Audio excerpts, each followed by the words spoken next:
This will be a different reading than I've done before. People ask me to make longer videos than what I've been doing. I was doing short 30-minute and whatever, and did an hour, and they want more, to be able to have freedom to go around and not just stand and listen, whatever. And so they can leave the ads on when they come up, and go do whatever they need to do or whatever, and come back and whatever. But at any rate, this will be a double reading. One part will be Kinsman Tribe, and one part will be coal buyers, bounty hunter. So anyway, Cullen Allen was adopted by Joshua Kramer. Joshua was in another book, and all these books are eBooks. They are fiction, and they don't necessarily stay in tune with what is reported. You talk about fake news. Even back in the 1860s during the war, it was reported that soldiers were shot twice, possibly. That means that it was adjudicated that if a person was out of action for a length of time, then he was wounded. If not, then he just had a scrape. It wasn't any big deal. And toward the end of the struggle, the supplies to the Confederate troops up in Ohio, the Virginia area, Pennsylvania, whatever, they didn't get through. They were what do you call it? I want to say ambushed. Anyway, they were ambushed as far as that goes, and the supplies were taken. And toward the end, Lee didn't lose the battles. What he lost was men, because he couldn't feed his troops, and they didn't have supplies. They didn't have enough powder to fully charge their guns. And some of the people that were shot with those low velocity bullets were hardly even harmed. Yet, had it been counted as a wound, it would have been more than the two that was basically reported. I think there were some that had 3 and 4 and whatever. But at any rate, with this, I talk about the amounts of wounds that both, my gun don't shoot, I'm reading here, Carlton Brisbane and anyway, they were furloughed out from having too many wounds. And but anyway, that's different than this. But anyway, that's just a point of interest for me. The facts that were reported, they weren't any more accurate than they are now to some degree. But at any rate, what we have now to me is disgraceful. When we have a news broadcasting, even newspaper, the newspaper is more accurate now than it used to be, but it's still slanted. It's slanted on, I'm not going to say that word, but you know what I'm talking about.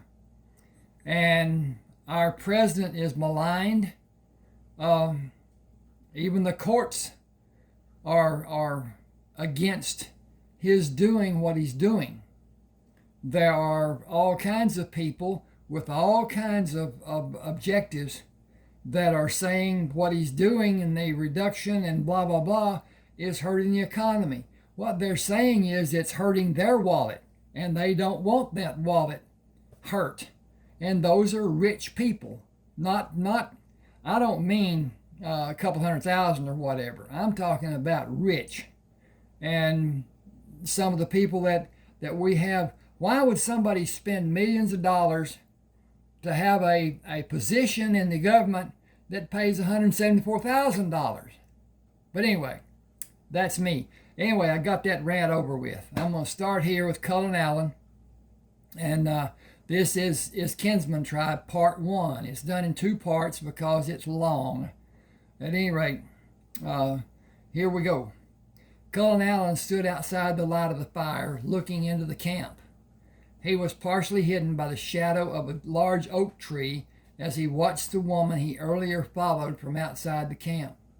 She stopped near her rumpled bed to spread the ground sheet, flattened the blanket over it, knelt on the blanket, and laid full length on the blanket. Turning her head, she looked at Cullen and smiled. He smiled and watched her pull the edge of the blanket over her shoulders and closed her eyes. He said, "You are as close as I will allow." A man moved to stand behind a tree a few feet from Cullen's left side. "What are you doing here?" Cullen continued watching the woman. "You are on my land. You came to me with an old, wore-out gun that I judge will not fire and a dull knife, yet you are guarding the camp. Why do you stand guard without a trusted weapon?" "My gun don't shoot. We only have 2 that will. They keep theirs and leave this one for me." Cullen said, "You are on my land. Come out to show yourself, and I will not shoot you. You won't shoot me if I stay behind this tree either."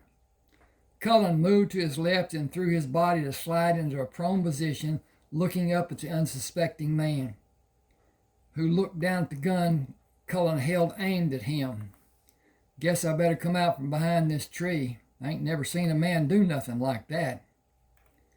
Continuing to aim the gun at the man, Cullen pushed his body up to stand on one knee.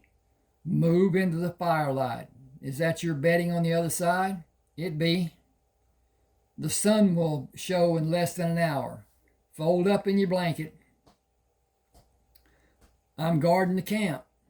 Cullen said, "The camp is safe and I will be awake. Don't argue. I did not ask. You are on my land." After the man followed his instruction, Cullen moved slowly into the firelight and looked down at the woman. He wondered at her beauty. Was this a woman or an aberration? Long hair, long black, shining hair with full lips under her turned-up nose, the most beautiful face he had ever seen. Her body was evident, even partially hidden by the bushes and the dim light. The edges of her mouth slowly lengthened into a slight smile. Cullen moved to sit with his legs crossed, resting on the oilcloth near her. He turned his hand to rest palm up on his right knee. With her eyes slightly open, she pushed her hand into his, moved closer into a comfortable position, and closed her eyes. Cullen sensed she slept. As her smile faded when the muscles of her face relaxed and her breathing became regular, he continued sitting near her and gently closed his fingers to firmly caress her hand. Dawn broke the darkness in the east, giving enough light for the other 3 men to see Cullen and become alarmed. He moved to the position he stood in earlier, protected by the tree, and watched the woman when she gently pushed the blanket away from her body and moved gracefully from the blanket to add dry tree branches to the fire. She placed the iron frying pan on the fire irons. "Not much to eat. I killed a deer yesterday. Do you want to eat with me?" Cullen said, "Among many other things I want to do with you." She said, "I know. You have your gun. Keep it ready and come to be near me. I enjoyed you being near me this morning." Cullen came to kneel beside her. "All I want is to be near you. You are part Indian. You look like a white man, but you move and act like an Indian. You even smell like an Indian. I knew you were not a threat. When I saw you standing in the firelight, I knew you would protect me." He said, "With all that considered, do I feel like an Indian?" "Yes, and more. You have a darkness that scared me when you came to watch me in the brush. Your silence comforted me. You were looking into the glow of the fire and could not see enough of me to embarrass me. I saw enough to make me want to see more. She said, we do not have much time. There were 10 of us until yesterday. Men came to the place where I killed the deer. They killed 5 of us before we killed them. 3 of my friends and 2 men died. Cullen said, I sensed the sadness in you when I first saw you. You knew the girls. You knew the girls well? They were my playmates and we grew up together. I'm sad. I will be for some time, I feel. You brought some happiness. Still, I think of them. They were full of life and deserved to have long, happy lives. The man Cullen talked to earlier moved from his bed. You still here? The 3 men sat up to see the gun Cullen held. I am friendly enough. Just keep your senses and do as you need to do, but leave your guns where they are now. If I wanted you hurt, it would have happened earlier this morning. One man asked, who are you and why are you here? Why are you with Alandra? And Cullen Allen, you're on my land. I choose to be with Alandra. He asked her in a hushed tone, will you stay with me? I am an Indian. I will not be accepted by your people. They will welcome you and keep you safe. I want you to stay with me. She said, I must go to my family or they will consider me to be dead for disrespecting them. I will never be able to see them again.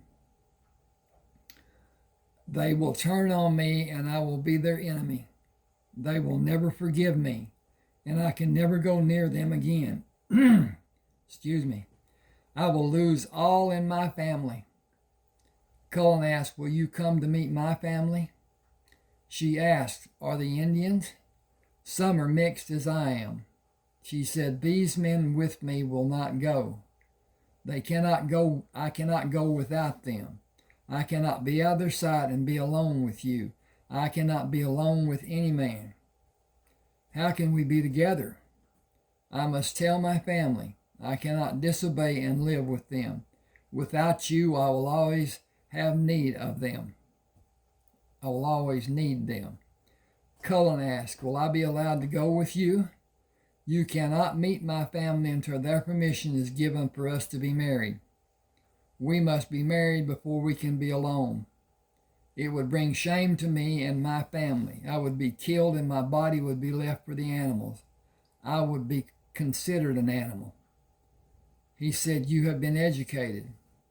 The priest at the church in Nacogdoches gave me assignments and challenged me.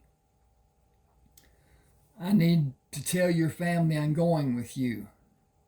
I need to tell my family I'm going with you. They need to know where I will be.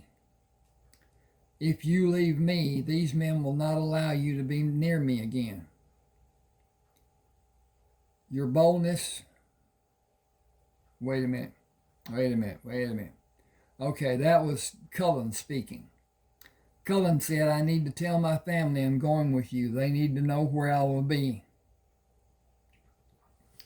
I need to just fix that. Hang with me just a second. He said,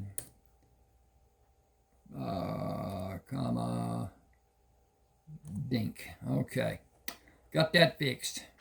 He said, I need to tell my family where I am going with you. They need to know where I will be. If you leave me, these men will not allow you to be near me again. Your boldness and the gun you hold are the reasons they are not planning a way to kill you now. They may be planning, but they are not talking.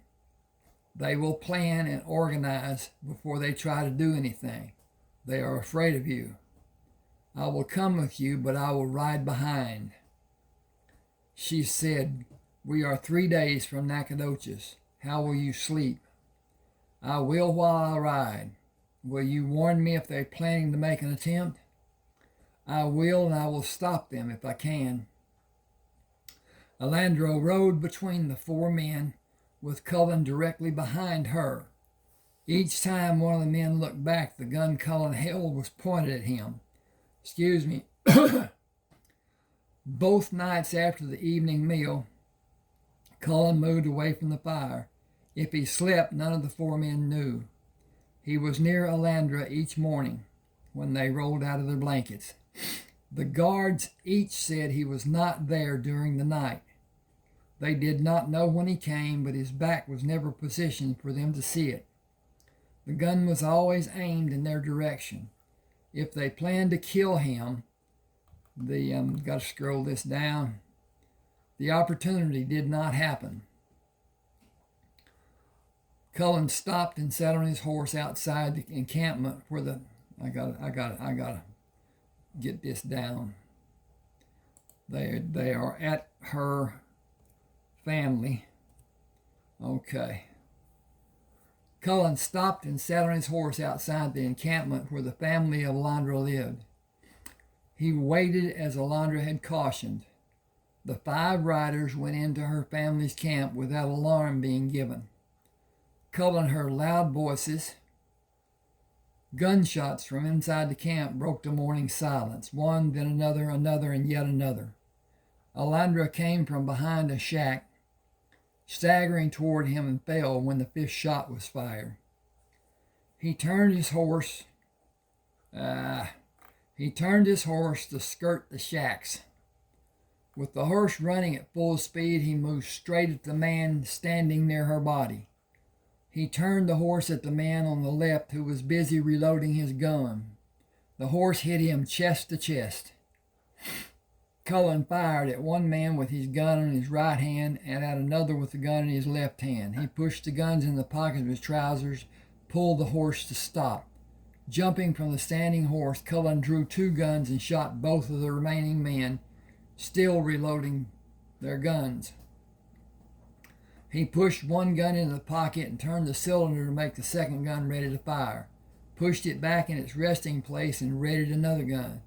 He stood over the man the horse ran into and shot him. Turning the cylinder, he readied another gun and moved around the shack toward Alandra. The 2 men standing near her jumped back from Cullen when he moved into view. He looked down at her and wondered how she was able to move as far as she did after she was shot at close range 4 times. He menacingly stared at the men. I better see a new grave in her headstone when I come back here. It will be done as you wish. We took no part in this. It was her family. Do I need to look for more of her family? They looked down and shook their heads. Will you please leave Alandra so we can care for her? Others will come. You are the reason for her death. In their eyes you were seen. Oh, I need to put that. I need to do something different here. Make that a sentence by itself. Okay. You are the reason for her death. In their eyes you were seen as a white man. There are too many for you. I will kill many of them before they get me. I got to do something here. This is, I think I've got the wrong setup. But anyway. The man raised his head. You will not need to kill anymore if you leave. They will not come for you. They will only protect our people.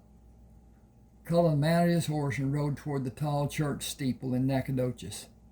People moved out of the street when he came into their view and disappeared in the shops and alleyways. He tied the horse at the rail in front of the Silver Star Saloon and went inside. What will you have? You're new here and your first drink is on the house. Beer will do. He drank a sip and put the glass on the bar, turning his back to the bar and watched the men playing cards.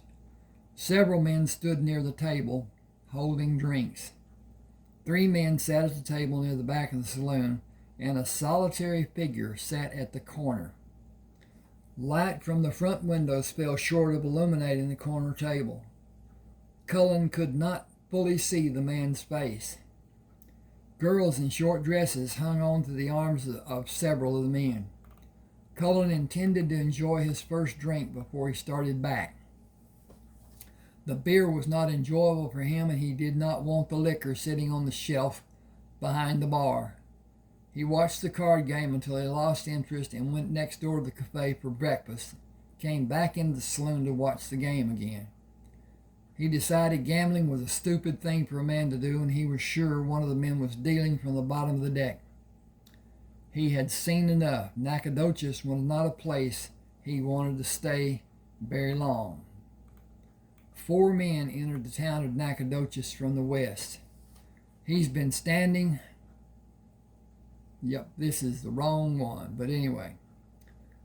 He's been standing around the saloon like he was some kind of a god, watching the poker game and the men drinking and watching the women. He's standing inside a saloon and he ain't drinking. What kind of man would do that? That's why I come to get you to help. What's he done to you? I'm telling you. Abby over at the saloon said she'd bet him for free. He's one of them Kramers from up north. He's got no business down here. We're going to send him back tied backward on his horse. It's going to go back with him sitting that away. Good enough for him. Should have stayed where he belonged. This is our town. It's going to send a warning for them to stay away from here. Come on. Cullen moved through the swinging doors of the saloon and stepped into the hard-packed street. Graham shouted, "Hey, you!" Cullen spun to his right to face the 4 men and brought his gun up with his left hand.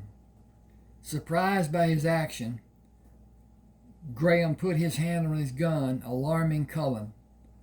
Graham clutched at his chest and fell forward, and Cullen shot him. Cullen dropped the first gun from his left hand and fired the gun he held in his right hand to the man nearest him who attempted to raise his gun. With his left hand, he drew the gun from the back waistband of his trousers and shot the 3rd man. He spun around and dropped to one knee to face the sound of gunfire that came from behind him. A large, dark-haired man stood on the boardwalk. He held his right hand up with his empty palm held out to Cullen and his gun in his left hand pointed up. Looked like he needed some help. Cullen turned his head to look back at the 4 prone bodies. "Why do you think I needed help?" Yeah, I gotta change this. Bear, dink, wappa. He came to his feet, still looking at the man, and slowly turned the cylinder to ready the gun. "You have 3 guns, and there are 4 of them. Are you going to use that gun or put it away?" Dink. That's another. That was Cullen speaking, and it's not done that way. Okay. I think I need to push that. Yes, I do. Okay. Are you going to use that gun or put it away? It is spent. It makes no difference one way or the other. You stand there another 3 seconds and it will make all the difference in the world. Why? Because I will shoot you not knowing what you intend to do. He placed the gun in his waistband. What can either of us do? You discharge the 3 guns you have and I discharge mine. How is anything more going to be done? My guns shoot more than once. I have never seen a gun that will shoot more than once. May I look at it? Naturally, I have no expectation that you will allow me to hold it. That would be foolhardy of you. Cullen said it would if you knew how to reload it. That is true. I suggest we get mounted and put this town far behind us. Those 4 have a large number of relatives in this town and in this area. I am a stranger to all the people in town except the bartender, and he does not know my name or want to know it either. He told me about the Claremont people. He does not like them, and he told me they were you were in trouble as you were leaving. Are you known here? I have no knowledge either way. I should not be, but I cannot say anything as a fact. I am surprised nobody has started this way to see about them. They have no need to look at the 3 I shot. They are dead or they are dying.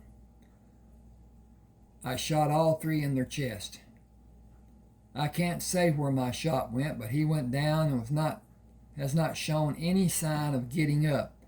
How can you be certain where your shots went? The accuracy of my guns. Okay, I cannot argue with you. My name is Kiowa Bennett. Cullen Allen. The bartender said you were a Kramer. Then I cannot go home and lead these people to my family who are indeed the Kramers. Kiowa looked up at the street. Here come the town citizens. It looks like they are prepared for battle. Everyone is carrying a gun. That is not a good sign, the way I see it. Which way will we go? Give me a pause here just a second.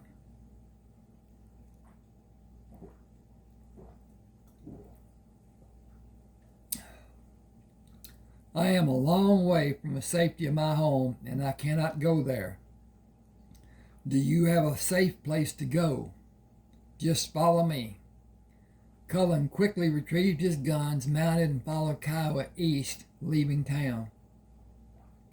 We will go this way and turn south and back west. This is the only safe way out of the town. The Claremonts hold land on the other three sides of Nacogdoches.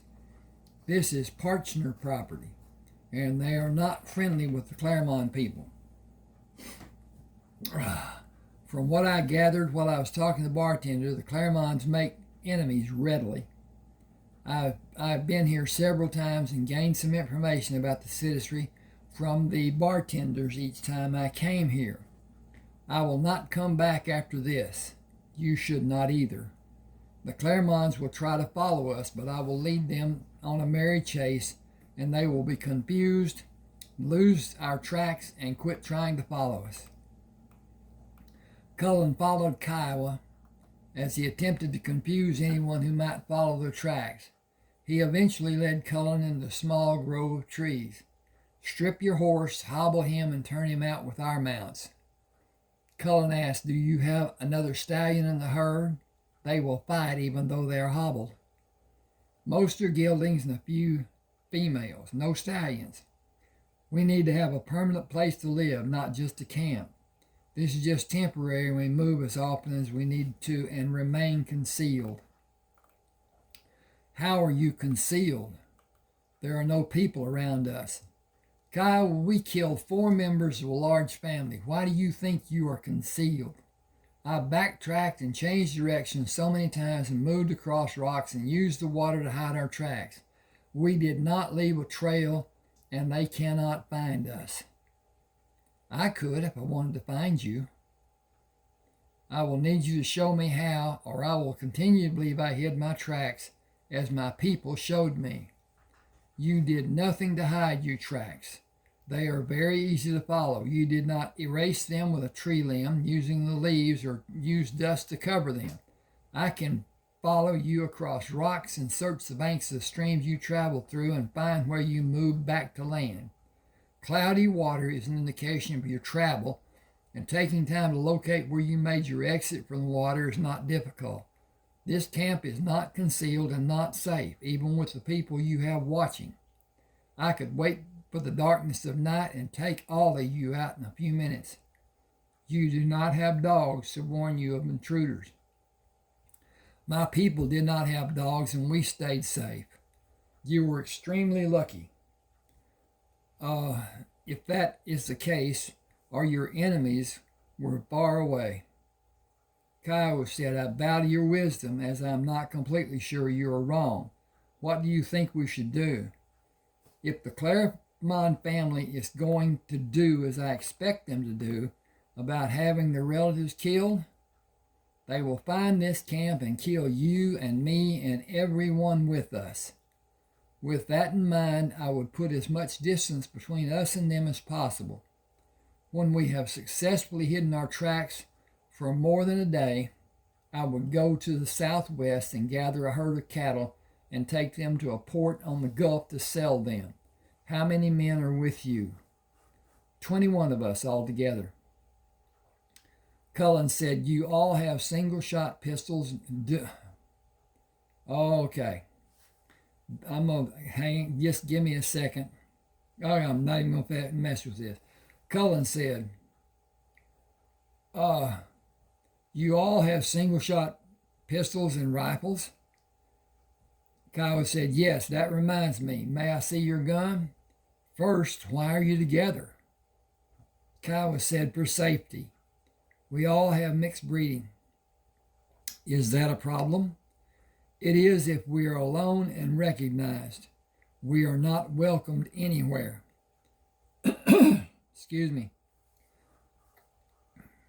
Cullen said, my blood is also mixed, but I have never been singled out as different. Possibly because I was raised by my adopted parents. My mother was Indian and Pa was white mixed with Mexican and Negro. Then you have not experienced the society of haters who live in Texas.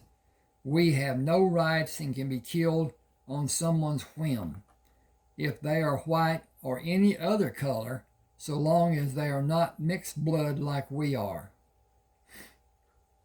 Cullen said, it will take more than a few people to kill me, and it will never happen at night. They exist in Texas and stand ready to kill any of us. You and all of us are seen as a scourge by most of the white people who live in Texas. White people are not the majority, but there are a lot of white people living in Texas. Cullen said, you need more guns. He pulled the gun from his left side and handed it to Kiowa. The cylinder moves to 5 different positions to allow it to be shot 5 times. I also carry 3 guns. That is 15 shots. They better send more than 10 men if they intend to kill me. I will take out 10 or more in a stand-up fight. If it is done with stealth, and if I have ample ammunition, I do not care how many men they send. I could not do anything to stop the men in Nacogdoches from trying to kill me.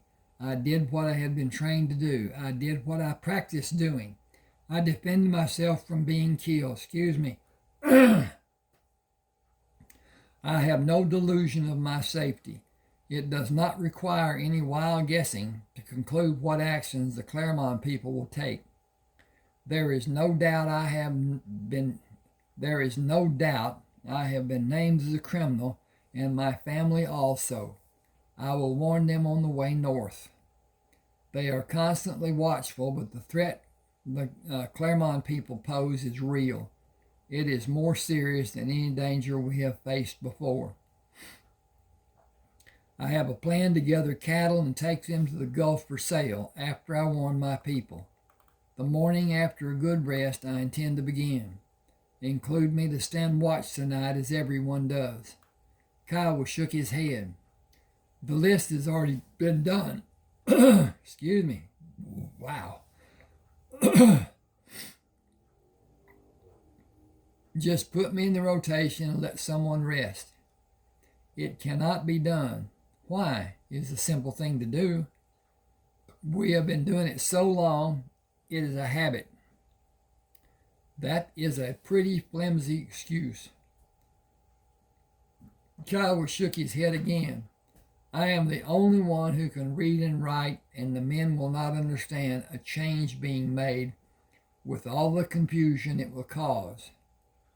I am not sure what you mean. I can't just tell some of the men that there's a change being done. I make them stand in 4 groups as the 4 guard positions. Line each group up in order of duty. While lining each up, they know what men will be standing guard with them each time. They know the others on duty before their turn, the ones on duty after them. Kiowa said, you look white. You do too. I cannot stand guard for that reason. One of the men might shoot you in the dark when he does not recognize the man he always sees by thinking you are an intruder. Old habits are difficult for some people. It is true for all of these men. Cullen took the gun from Kiowa. We will start to rectify all those areas when we have sunlight on the way up north tomorrow. You intend us to have You intend to have us go with you tomorrow? I intend to have you go with me in a few minutes. You are the one who needs help now. You and everyone here. You helped a stranger in an unacceptable manner, but by most standards of any society. I was the target. You were not. With our acting as we did together, 4 Carmons are dead.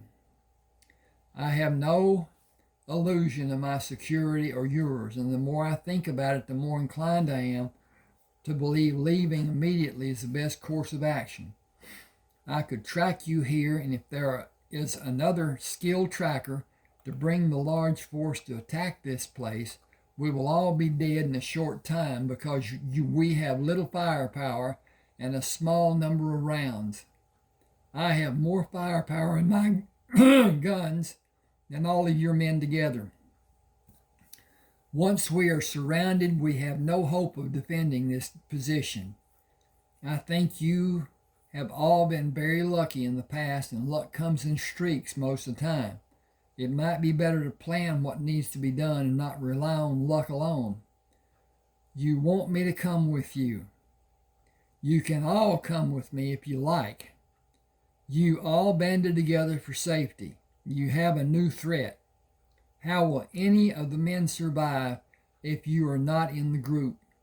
How will you defend against a large force such as the one the Clermonts are probably going to bring to find and destroy all of us? We built a bridge across a river up north.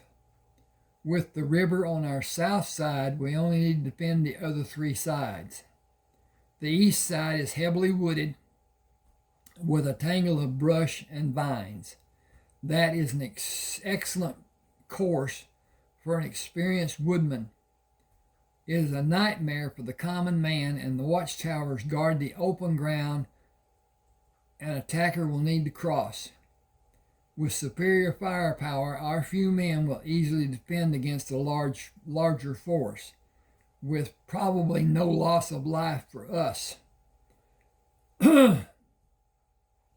We will fire from protection.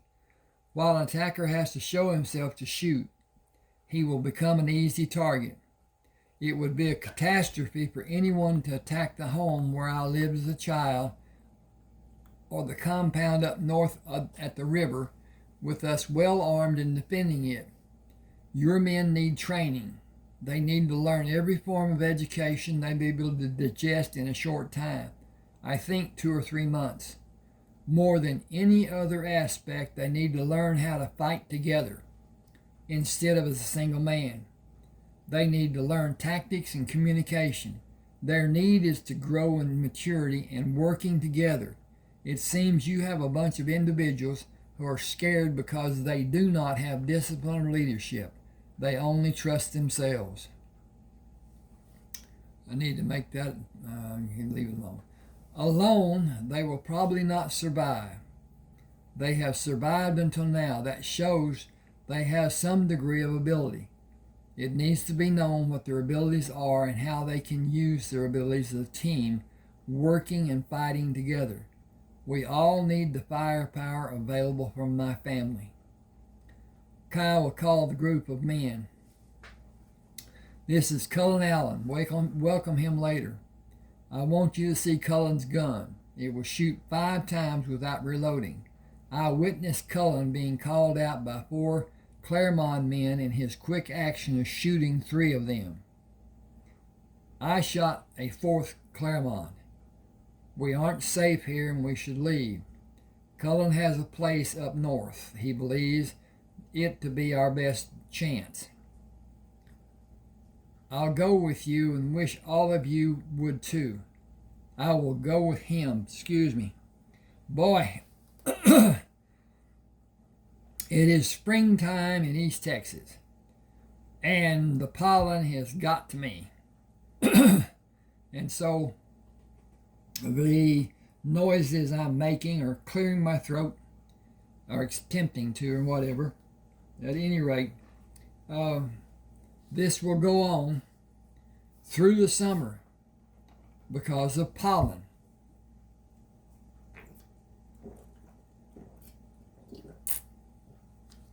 Had to take a drink there.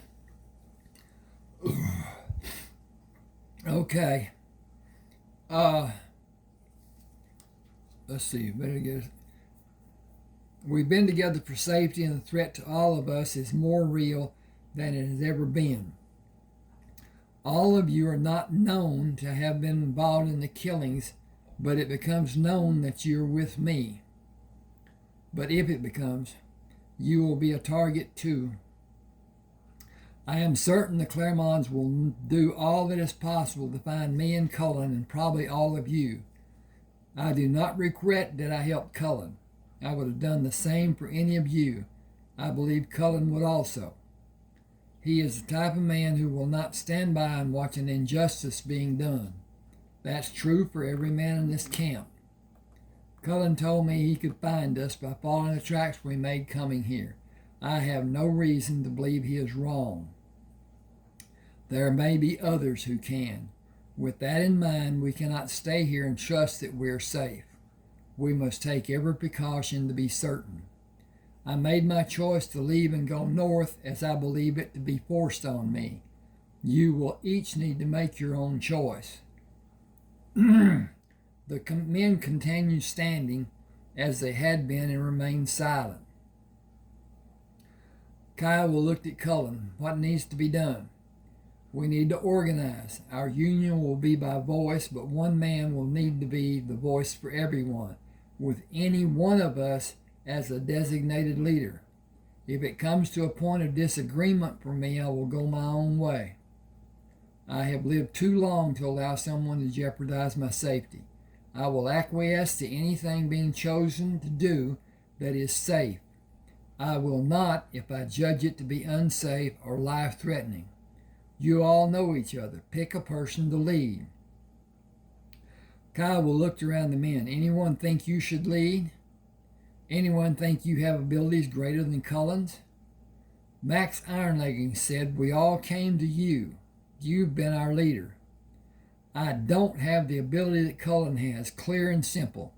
If you leave it for me to decide, he is our leader. Cullen raised his hands. I will suggest, at times I will suggest loudly. I have been trained for a great part of my life to do things none of you have been taught. I do not have military experience. I have military training. I do not have leadership experience. I do have leadership training. I do not have formal education. I do have knowledge given by teachers who do not have a formal education, but I have abilities beyond many so-called educated persons. I have training that will never be taught in any school, elementary, secondary, higher, or formal. He looked around the group. My plan is to teach you how to read and write and give you books of your choice to read during your leisure time. I will show you methods of defending a position and attacking other positions as a force working together. I will show you methods of gathering, herding cattle in the daylight hours and at night.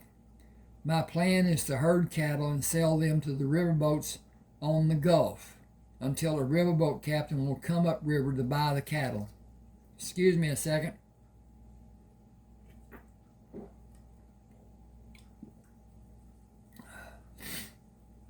Cullen looked around the men standing in a half circle. You can go to the northern compound with me and remain there safely for any number of days you may like, as long as you respect my family. Outside the inner circle of my immediate family, there are a few white people and a few are of mixed blood. The others are Negroes. If you do not object, you are at liberty to join me and have a life you will not readily have if you remain solitary.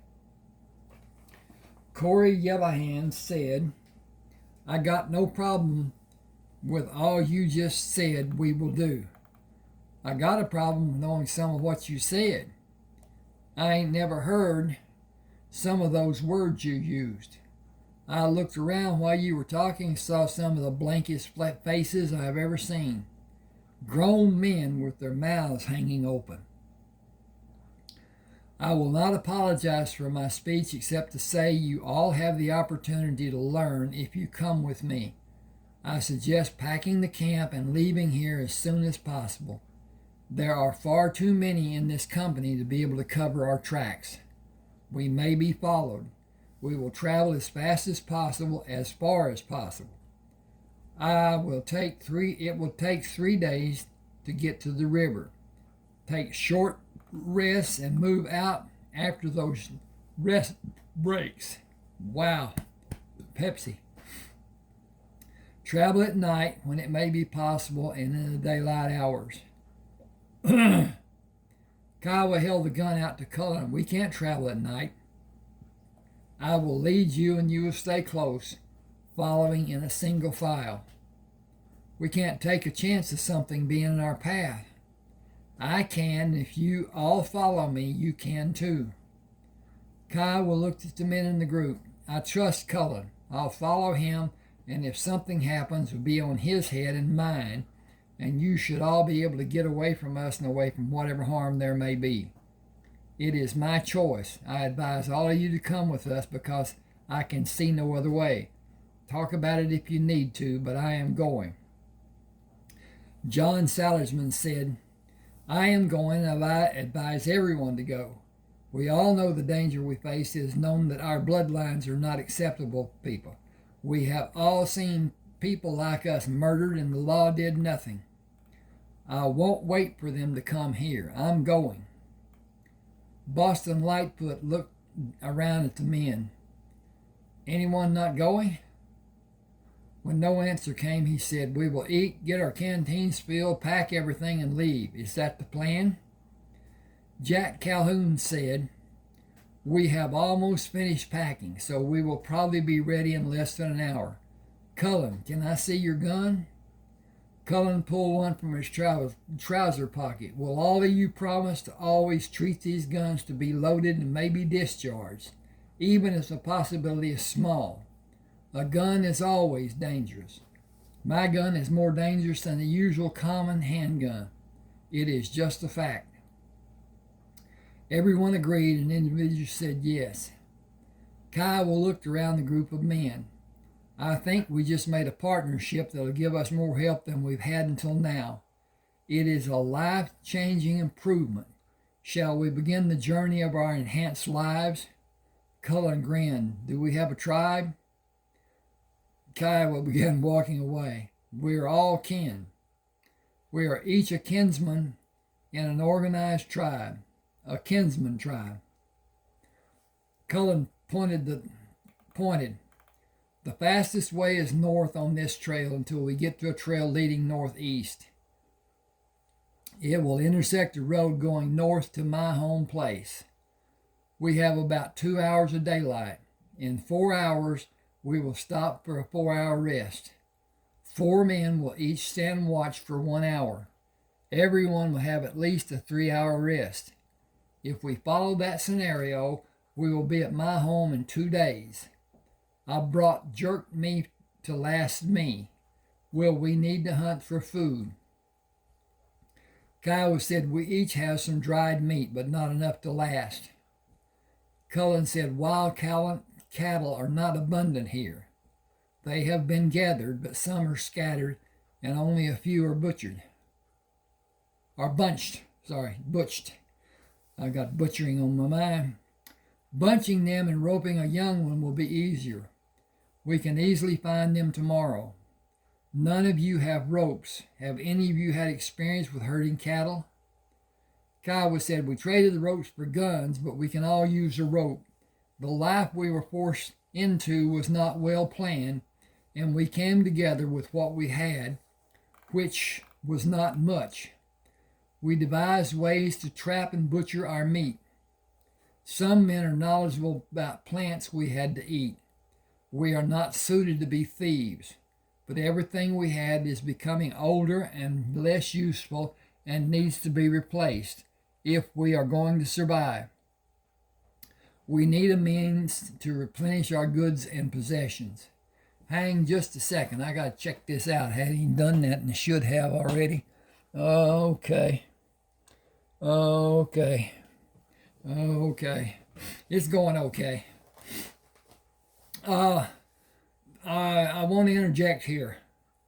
Each of these videos have manual ads that I place the positioning to be where the changes are made, and so it's I can't tell you about it completely.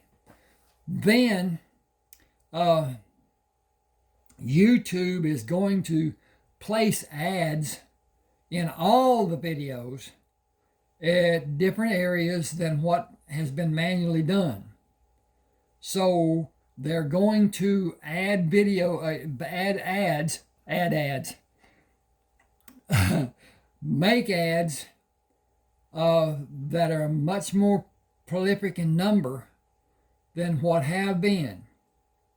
And what I'm going to do, I'm going to make less,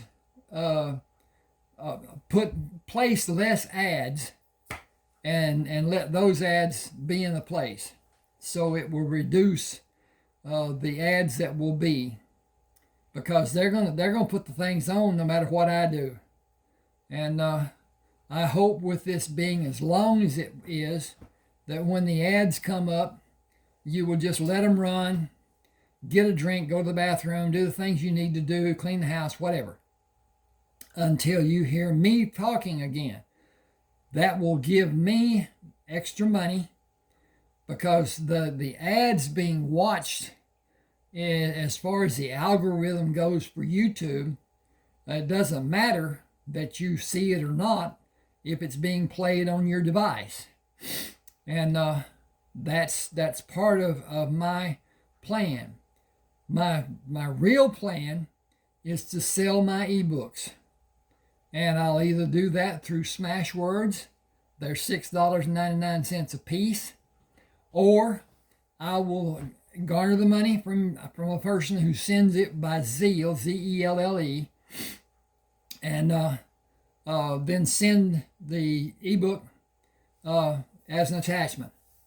That will be the complete book, and most of them are around or near 80,000, which is what the people were saying they should be when I first started writing. I have books that are done in parts. Some are in 2 parts, such as this, Kinsman Tribe, Part 1, Part 2. Several are done in 3. Lovers, Lies, and Lilies 1 and 2, and Emily's Story is 3 parts. Emily's Story is a different story to some degree than what Lovers, Lies, and Lilies 1 and 2 are. Then, 3. Buzzard Shields. Buzzard Shields South, Buzzard Shields America, Buzzard Shields North. And the book is long. It's 972 pages, so it's divided into 3 parts. So, at any rate, that's 300 and some odd pages on each book. All right. I'm going to go ahead.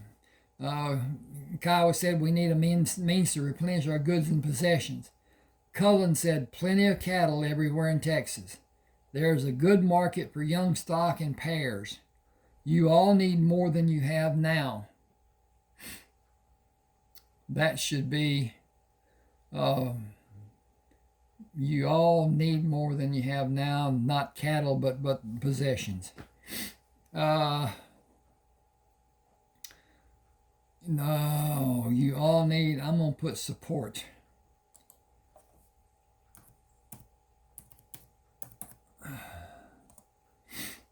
You all need more support than you have now. You can get it at my home place and pay for what you get later. That is the only answer I have. Is it enough?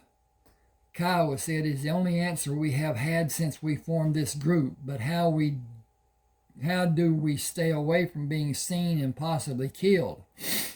All of us have a price posted somewhere. All it requires is our head to be presented for payment to be given. Our heads. We cannot even complain, much less defend ourselves. We are seen to not be human. Cullen smiled. Come to our land near Arkansas and learn. When you have been trained to fight and survive and become proficient with the weapons we will have, that circumstance will not be so tempting.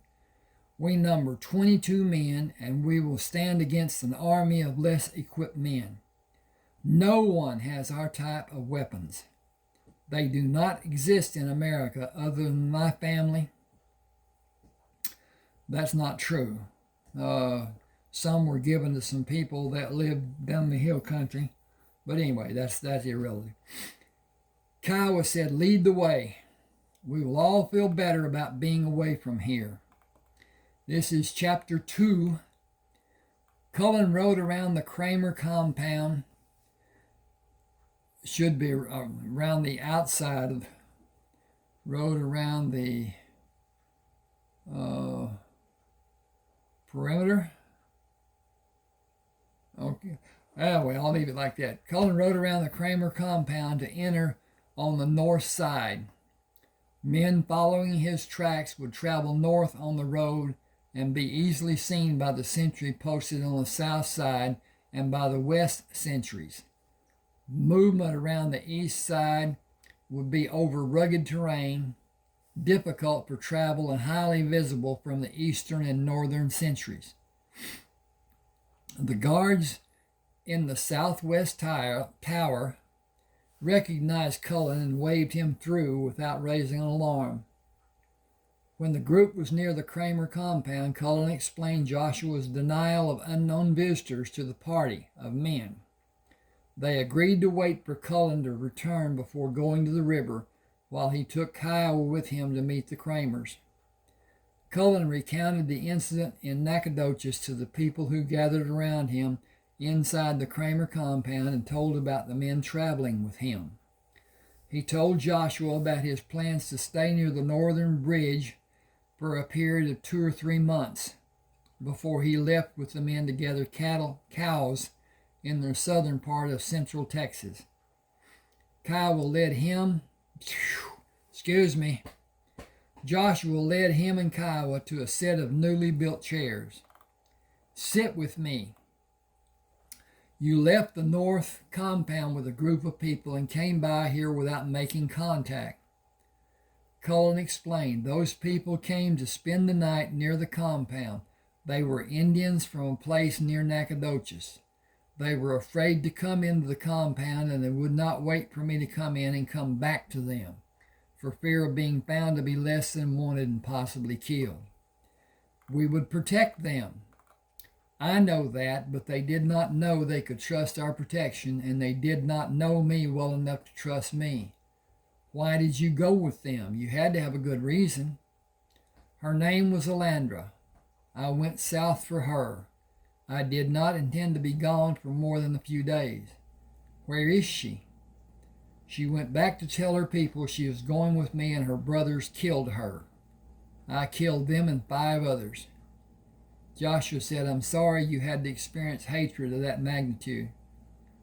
They did not let her explain that I am of mixed blood. I was not allowed to go into the camp to talk to their people as I wanted to do. It was my intention to keep her safe and bring her here. When she told them she would go with me, they saw me as a white man and spat on her and killed her.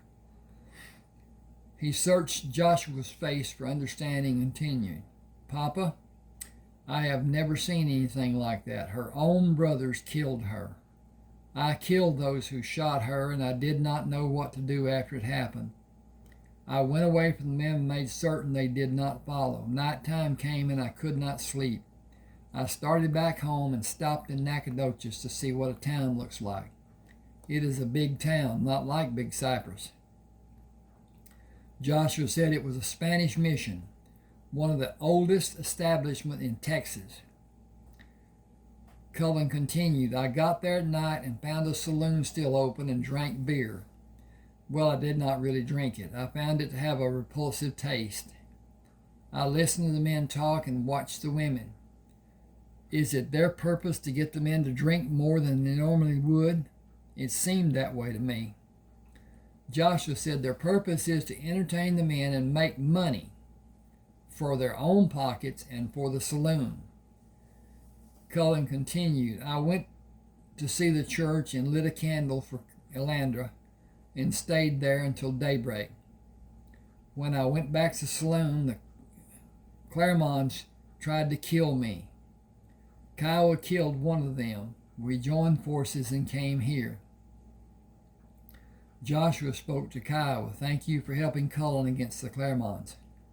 We will be alert for them. Supplies are ready to be taken to people at the northern compound.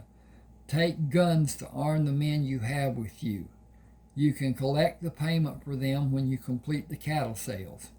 It will require several trips for payment to be made, or the men will not have cash after the drive is finished. Go to the northern compound and do whatever you need to do as long as you need. Allow time for reflection and composure. We are not well suited to suffer a loss. Our thinking changes to a protective mode. You will require time to reflect on the events you are attempting to qualify. It is a process you must find, not to understand, but to rid yourself of the emotions confronting you. They are not controlling you, but you are reacting to the ridiculousness of them happening. You are feeling guilty about occurrences you could not control. You could not have known they would happen. You must discover how you will live with those memories. It will not occur swiftly. Go north and stay until you're ready to live a normal life. You will find the way. Draw on the teachings and instructions you were given earlier in your life.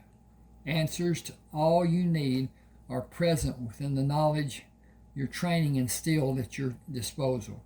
Having the answers will not come in a short span of time. Joshua smiled.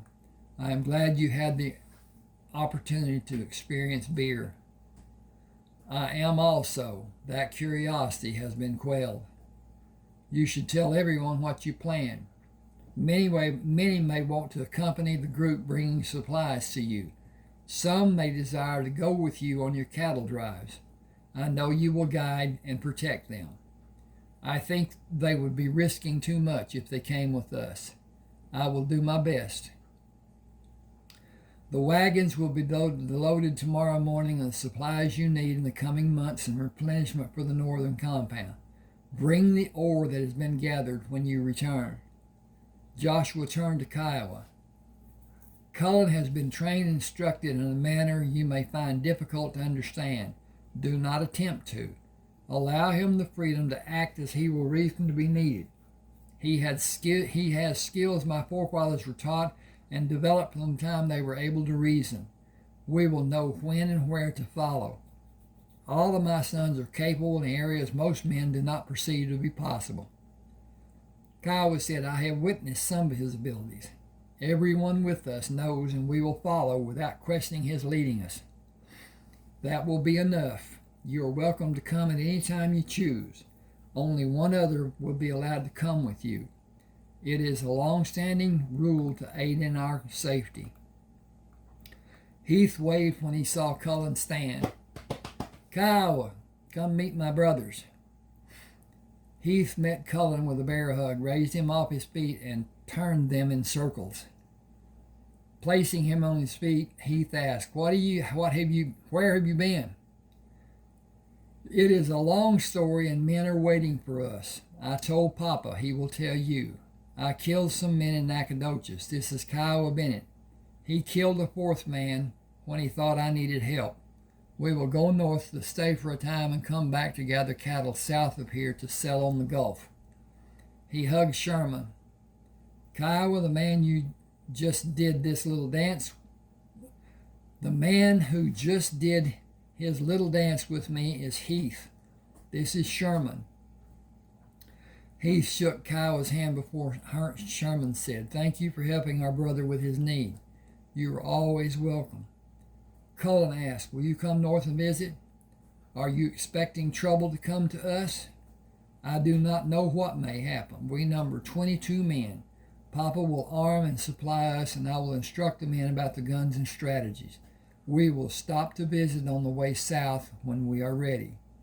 You could help if you come up, even for a short visit. Sherman shook his head. We should wait until we know what is apt to happen.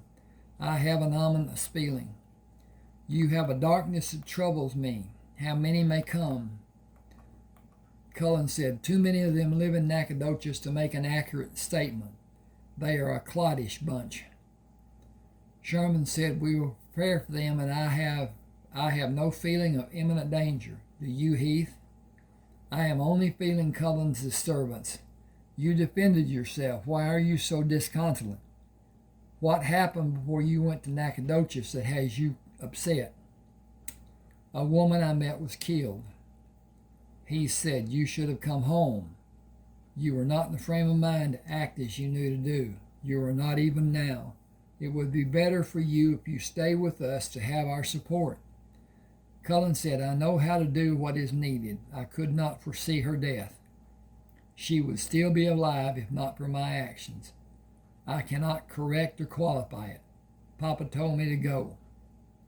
I need to be busy and find my way.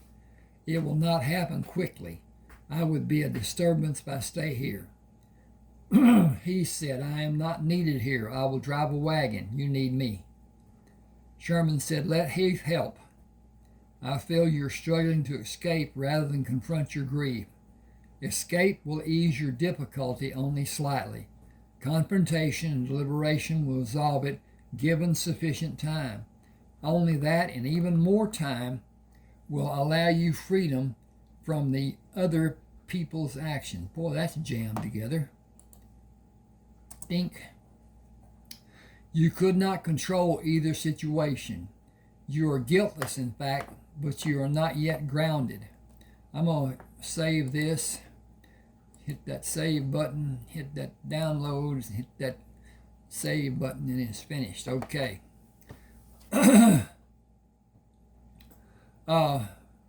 Only that and even more time will allow you freedom from the other people's actions. You could not control either situation. You are guiltless, in fact, but you are not yet grounded. Understanding will come to you eventually, faster with Heath's understanding and guidance. You must clear that path to be able to follow it. He looked at Heath. Papa will not desire your leaving. You should spend time with him and listen well to his counsel. You will tolerate Cullen's resistance when you should not. Old habit, grown out of brotherly protection. You will protect with emotion instead of reality. Papa will instruct you. Listen well. It is important. Cullen, give Heath every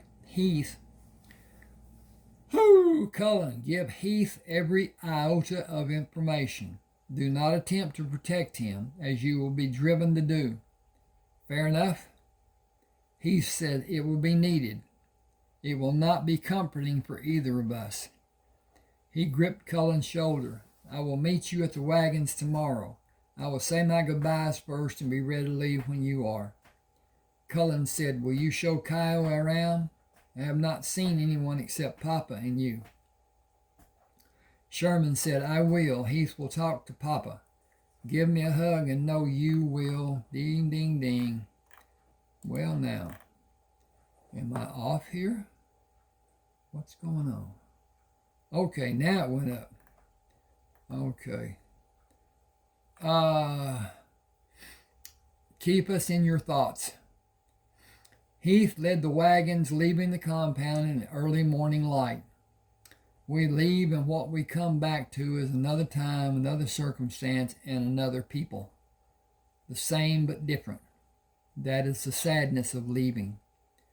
Cullen rode beside the wagon. If we only left the sadness behind, leaving would be beneficial. Kiowa rode his horse on the opposite side of the wagon. I learned a lot about the Kramers yesterday. I will enjoy my next visit when I stay longer. I will learn more about many things. If you two will help, I will learn from you on the trip going north and after we are there. Okay. Heath asked, what subjects interest you? The three you talked like you could read each other. You shared an understanding of each other. I've known Cullen could understand the men in our group as if he had known us all our lives. I have a small understanding of the others because I have been with them.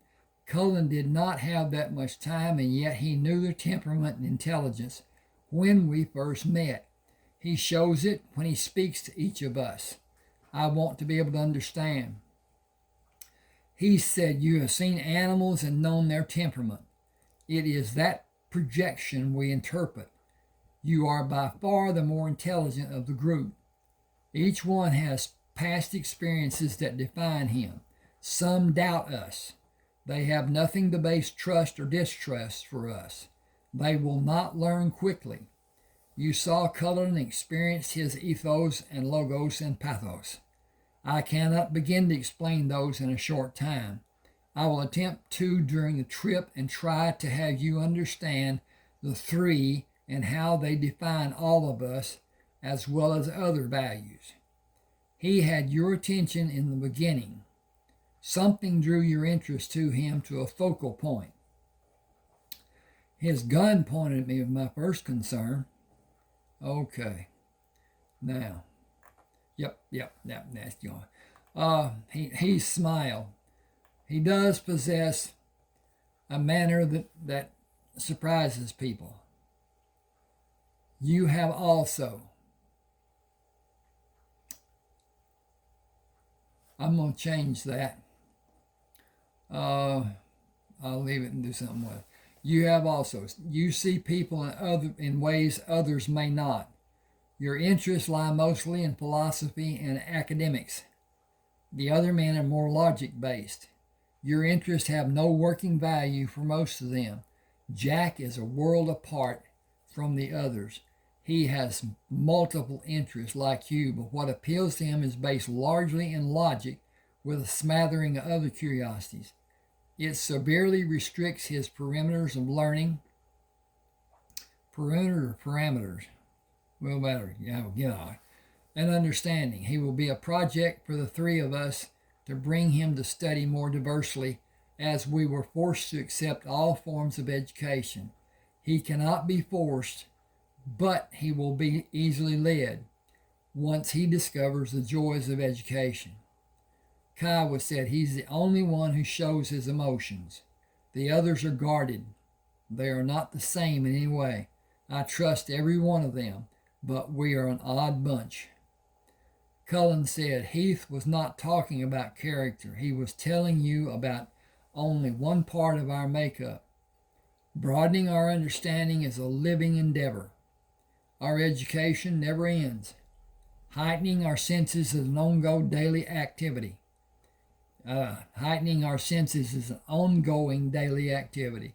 Understanding our construction and the world we live in is continual. You are cut from the same pattern.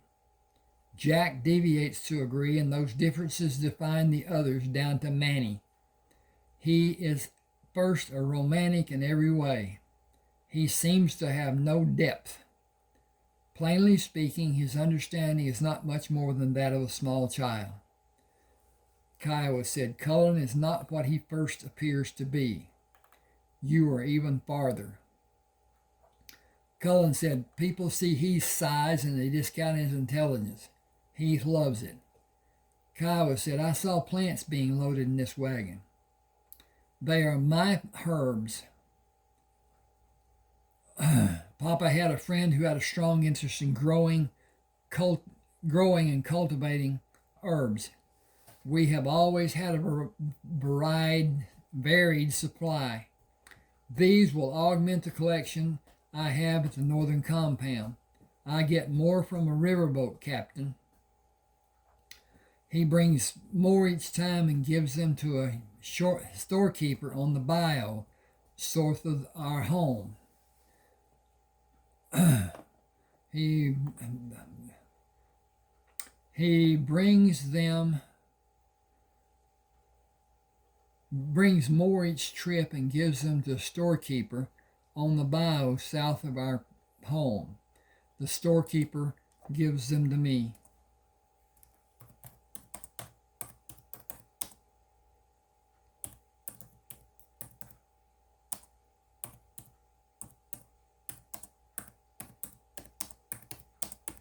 Okay, got that part done. Got an extra T in there. Okay, I'm gonna hit this button up here, and hit that button right there, and hit that button right there, and be done with that button right there. Okay, that part is saved. Cullen said Heath has herbs he propagated from other types. They have medicinal properties and enhance the taste of food. Kiowa said you had instructions beginning in your early years. Learning was easy during that time. I worked on our farm with my brothers. I never saw a book until I was 17. I learned to read by myself and later taught my brothers. My ability to read is slight, mostly because I have only 2 books to read. My older brothers played games using words and taught me to develop the use of words I did not get from reading. I took the big words and asked the preacher how to use them. He had me write a list and then make sentences to use them. I became better versed than most. Heath laughed. Excuse me, not laughing at you, but the thought I had. I have many books in the northern compound. I am anxious to read, and 3 boxes of new books in the wagon. I have new...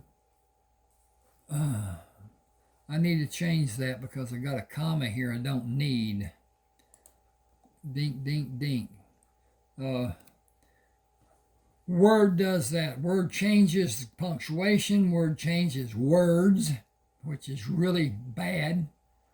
And editing is difficult. Anyway, he says, I have many books in the northern compound I'm anxious to read. And 3 boxes, there's another comma. An and does not need a comma. And is a conjunction. Why should it have a comma? Okay, there are places, yes, but not just all the time. And 3 boxes of new books in the wagon. 1 is about knowledge of how to cross-pollinate plants. You will have a library to select a book of your choice. Cullen said, after 3 days we will be there. He said there are no hostile Indians in the area we will pass through. Men who live by theft and murder are always a threat. Tonight, before the guards are posted, the men will be instructed in their new weapons. We will not have a threat when the weapons are understood. No practice is needed to learn how to fire either the handgun or the long gun. They are accurate. Sighting and discharging properly will bring their accuracy to bear. That schooling process is almost instantaneous for a man who's ever fired a single-shot handgun. Deliberate use will overcome known fears of the old guns. There's nothing to be feared with our guns. There are no powder flashes to burn your face, your hand or face. There are no powder flashes. Cullen rode back to the rear of the wagon and brought out a handgun. Take this and practice sighting without pulling the trigger. Feel the gun. Know that if you are only pointing it at a target as you would your finger, you will score a hit. I never aim in the old stand and sight down the barrel method, as it wastes precious time. I am proficient in using my method. Kiowa said, I witnessed that fact in Nacogdoches 3 times. Our trouble with the Claremonts was one reason I wanted to come with you. Another was the guns. We were nearing a crisis, and you held an answer for all of us. There were many other small reasons. He said you were brothers from the beginning, or Cullen would have instinctively shot you. Kiowa said, you think so? I know it. I know my brother. While they continued following the trail, Cullen and Kiowa distributed unloaded handguns to the men in other wagons, to the men on horseback. Become accustomed to handling them and how they feel when you are preparing to fire. When you feel comfortable with them, place the gun where you will carry it. Determine if you can safely carry it without causing it to discharge. We will cross a creek in another hour. Water the stock and move across the creek for a short rest. Water the mules and place your feed bags over their muzzles. free their heads while they feed. Okay. Leave them hitched until we stop for the night. When you are standing practicing pulling the gun, when you are standing, practice pulling the gun to fire it. After you've done that action, I will watch and instruct you on what I see as your strength or weakness. It is important that you are safe. The guns have more firepower than your old guns with less recoil. They will hit whatever they are aimed at. If it is your leg, you will suffer and live longer than you desire. It can be prevented if you learn not to do certain actions. Doing what you should do is safe for everyone. You will not fire the handguns before you at the northern compound.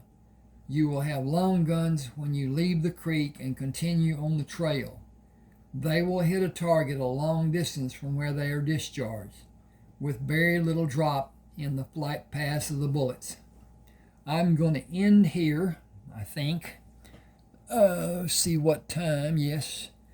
Now, with that in mind, please subscribe to my channel, hit the like button, possibly comment. All those things help, but especially the subscription and the like.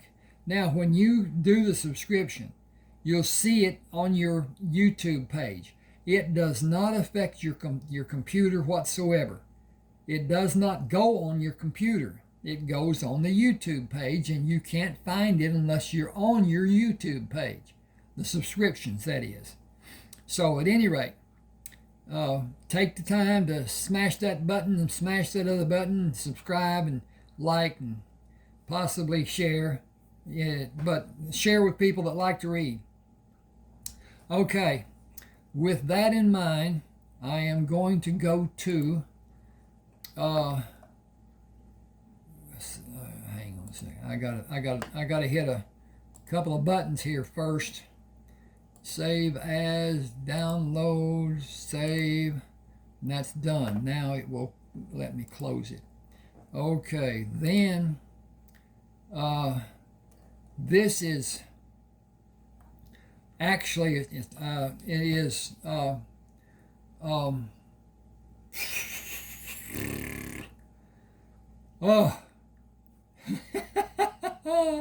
summer help wanted. It's about a man who is in a predicament, and it will be explained here. But at any rate, I'll start. The sign hanging in the Quick Mart window glared at Eric, mocking his plight. A few months earlier, it would have been the answer to a prayer. Now a solution was at hand, and it was simply too late. He could take the part-time job and have the needed extra money, but the damage of ends not meeting financially had mapped out the final destination of his marriage. Kay took comfort in the arms of another man. He could see the handwriting on the wall. Go your own way, goodbye and good riddance. Pulling the screen door open, he pushed the main door opening into the store. Hey, Martha. He indicated a sign in the window. Who needs extra help? Well, you know Ray Biggs died and left his farm to his favorite niece. She was in today and put the sign in the window. Don't know a hill of beans about farming, and she thinks to get by with a part-time man. What she needs is a full-time man, and he is going to need some others to help him. That's what everyone says, and she ain't likely to find anyone around here that's worth having. He's going to have to do it all.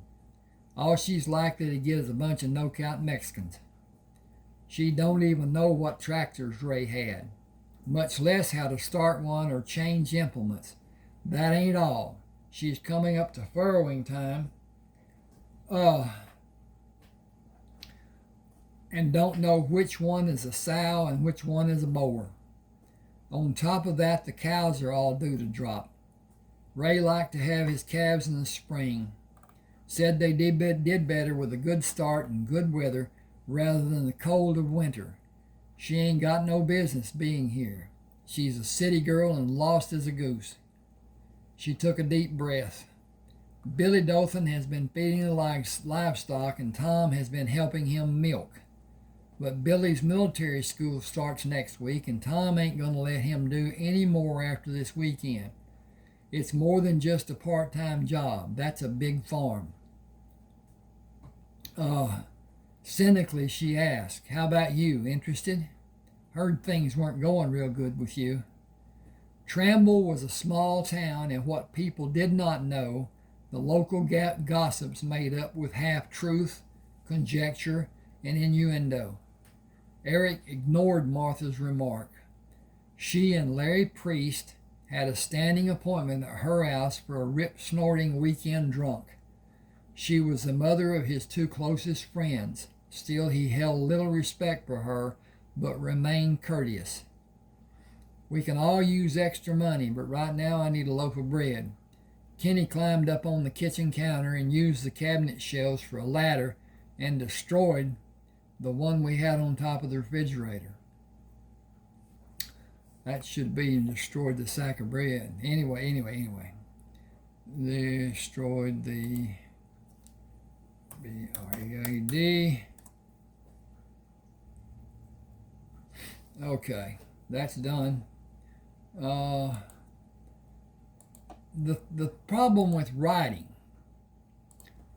is editing and getting things right, and it doesn't always happen, as I just witnessed. Okay, he was trying to get a slice of bread and rip the sack open. His movement to open the bag sent pieces of bread all over the kitchen floor. He was not able to reverse his movements to get back down. He was stuck on top of the refrigerator. He was not very happy about that. We sometimes dig a hole too deep to manage, but life is all about the averages. He had success and failure, but he will learn from the experience and find the ability to find the repercussions and formulate an exit plan later in his life. I haven't seen Clayton or Merle since last weekend. Is Patch's leg mending all right? You mean the flag race where he banged it on the gate that idiot closed? It isn't real bad, and the swelling went down real fast. He'll be ready to ride this weekend. He's hard to beat on the barrels or flag race, but only Clayton can ride him. Only him, too, and Patches won't ride double. That's why we got him so cheap. Eric knew Patches acted badly when he was allowed the freedom. Unknown to Martha, Eric held the papers on Patches. Eric, Merle, and Clayton shared what little they had. Patches was considered Clayton's horse, and Eric had ridden Patches after Merle bet $500 gazillion that Patches would put him on his butt. Merle lost the bet, which was made by two good friends. They were always betting some outlandish amount and knew it was only made in jest. Eric rode Patches to keep the steer riding straight or hazed when Clayton and Merle bulldogged from Eric's horse. Clayton hazed from Eric and Merle while they bulldogged using Eric's horse. Their partnership began at a rodeo when Clayton offered to haze for Eric in exchange for Clayton's use of Eric's horse in team roping with Merle. Their association grew over the years into brotherly love. Here's the bread. That'll be 35 cents. He paid her, went to his pickup, and wrote the telephone number on a piece of cardboard he found behind the seat. His intention was to drive out to the farm to talk to the woman to have a better feel for what kind of person she was and what she expected to be done. He wanted a number in case he was unable to see her. He desperately needed the extra money. He enjoyed farm work. He was skillful when doing anything with his hands. Starting the truck, he turned north and waited for an eastbound train to move through the town. He waved back at the conductor on the last car passing through the crossing. The train whistles were a regular occurrence, and it had been many months after they moved to Tramble before he came to the point of tuning the blasts out and sleeping soundly. Eric recognized all the train crews, having met them through Kay's Uncle Earl, who was retired from the railroad and lived in Willoughby, where the train terminal and roundhouse were located and where Eric worked as a mechanic apprentice behind the Oberfeld Ranch and Home Store. Colonel Oberfeld, a self-imposed title, built the ranch and home stores, which were in many cities across the state, and subsequently built the Oberfeld Clutch Factory in Willoughby, after acquiring the patent for the clutch. The Oberfeld family owned the stores and clutch factory after Mr. Oberfeld died, and his two sons and his daughters had individual responsibility for different segments of the Oberfeld holdings. The shop Eric worked in was at the rear of the ranch and home store, but was independent of the store. Eric's wage was $2.10 an hour, and no raise was forthcoming. He drew so little the company's only deduction was Social Security. He had veteran benefits from his service in the Navy and did not participate in the health coverage plan. Kay had insurance for herself and the two boys through her employment at the finance company. She excluded Eric without discussion. It was only a single act of the many unforgotten slights, which was leading to the final episode in the fiasco their marriage had become. Kay met him as he opened the front door, grasped the tied end of the bread sack in her hand, jerked it from his hand, and moved away from him without speaking. Silently he turned and slowly walked back to the truck. His life was in shambles, and the end of his marriage would be the catalyst to bring complete destruction to the life that had been. He held no illusion that he could financially survive the impending divorce. In a previous time, a man without substance could have children, be divorced, and continue to have somewhat reasonable life. The sympathies of the modern courts usually favored a woman. The children involved the man. With children involved, the man was usually financially ruined. She was often granted everything, and in some cases even more than everything. He had friends who had been divorced, and the judgment of the court gave the wife more consideration than the wage the divorced husband earned. Some took out loans they were unable to repay, leading to bankruptcy and further court costs, which they became farther behind in payments to the ex-wife. Eric felt the result of the divorce would be a financial loss he could never overcome. Kay and Eric had very little, and it was mortgaged to the fullest allowed. Everything he had would be lost in a divorce. Jointly held possessions was the only glue holding them together. He knew they had to make the best of a bad situation and find a way to have closure from the sadness of an untenable marriage. Starting the truck, he watched as Kay opened the curtains of the window to look outside. She quickly closed them when he waved. Deep sadness had torn at him for a period that seemed to have existed throughout his recollection. Tears had never been shed, and he felt a release would never happen. His marriage had died, but there was no body to lay in the earth and cover. Oh, okay. I'm going to get up here and do this, and yeah. I think. Okay, we're still working. Okay, bumped the table. Sorry about that. That kind of hurt my knee.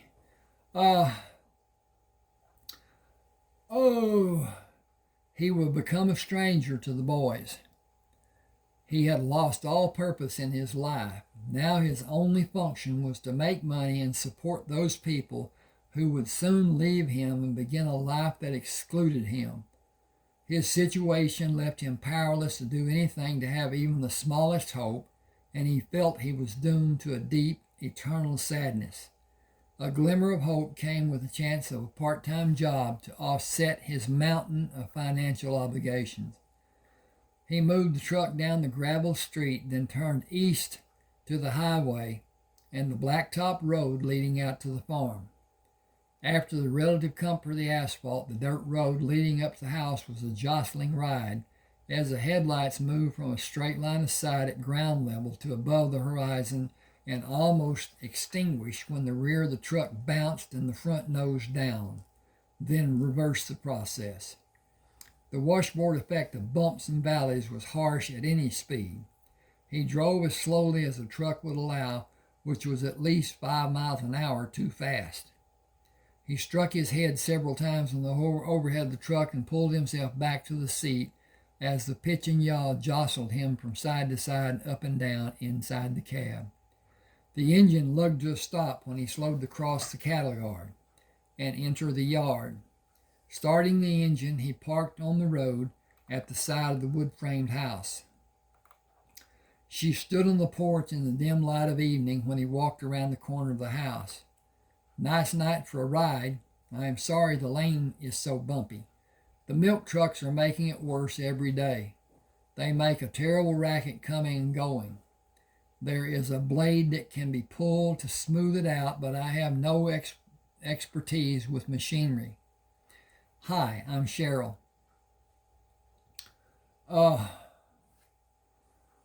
She extended her hand as he made his way up the 5 steps to the porch, pulling him gently toward her when he took the final step.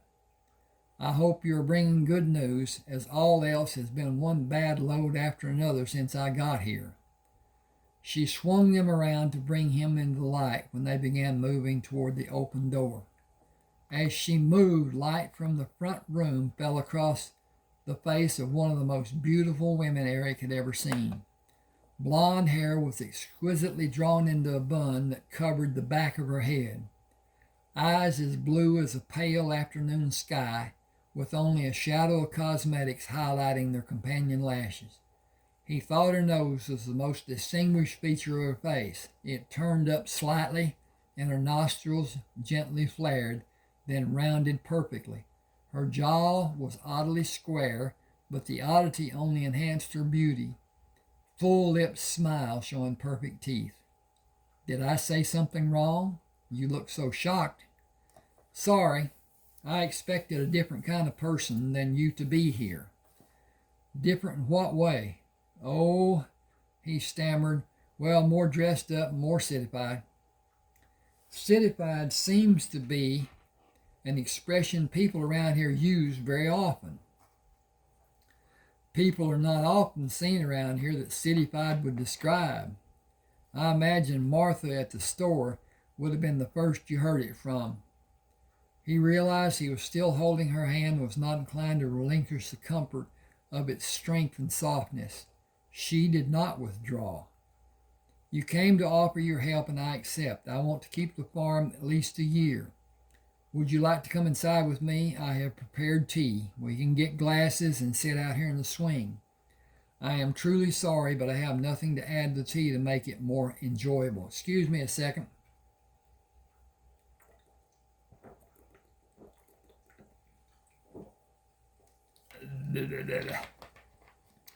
Oh, that is refreshing.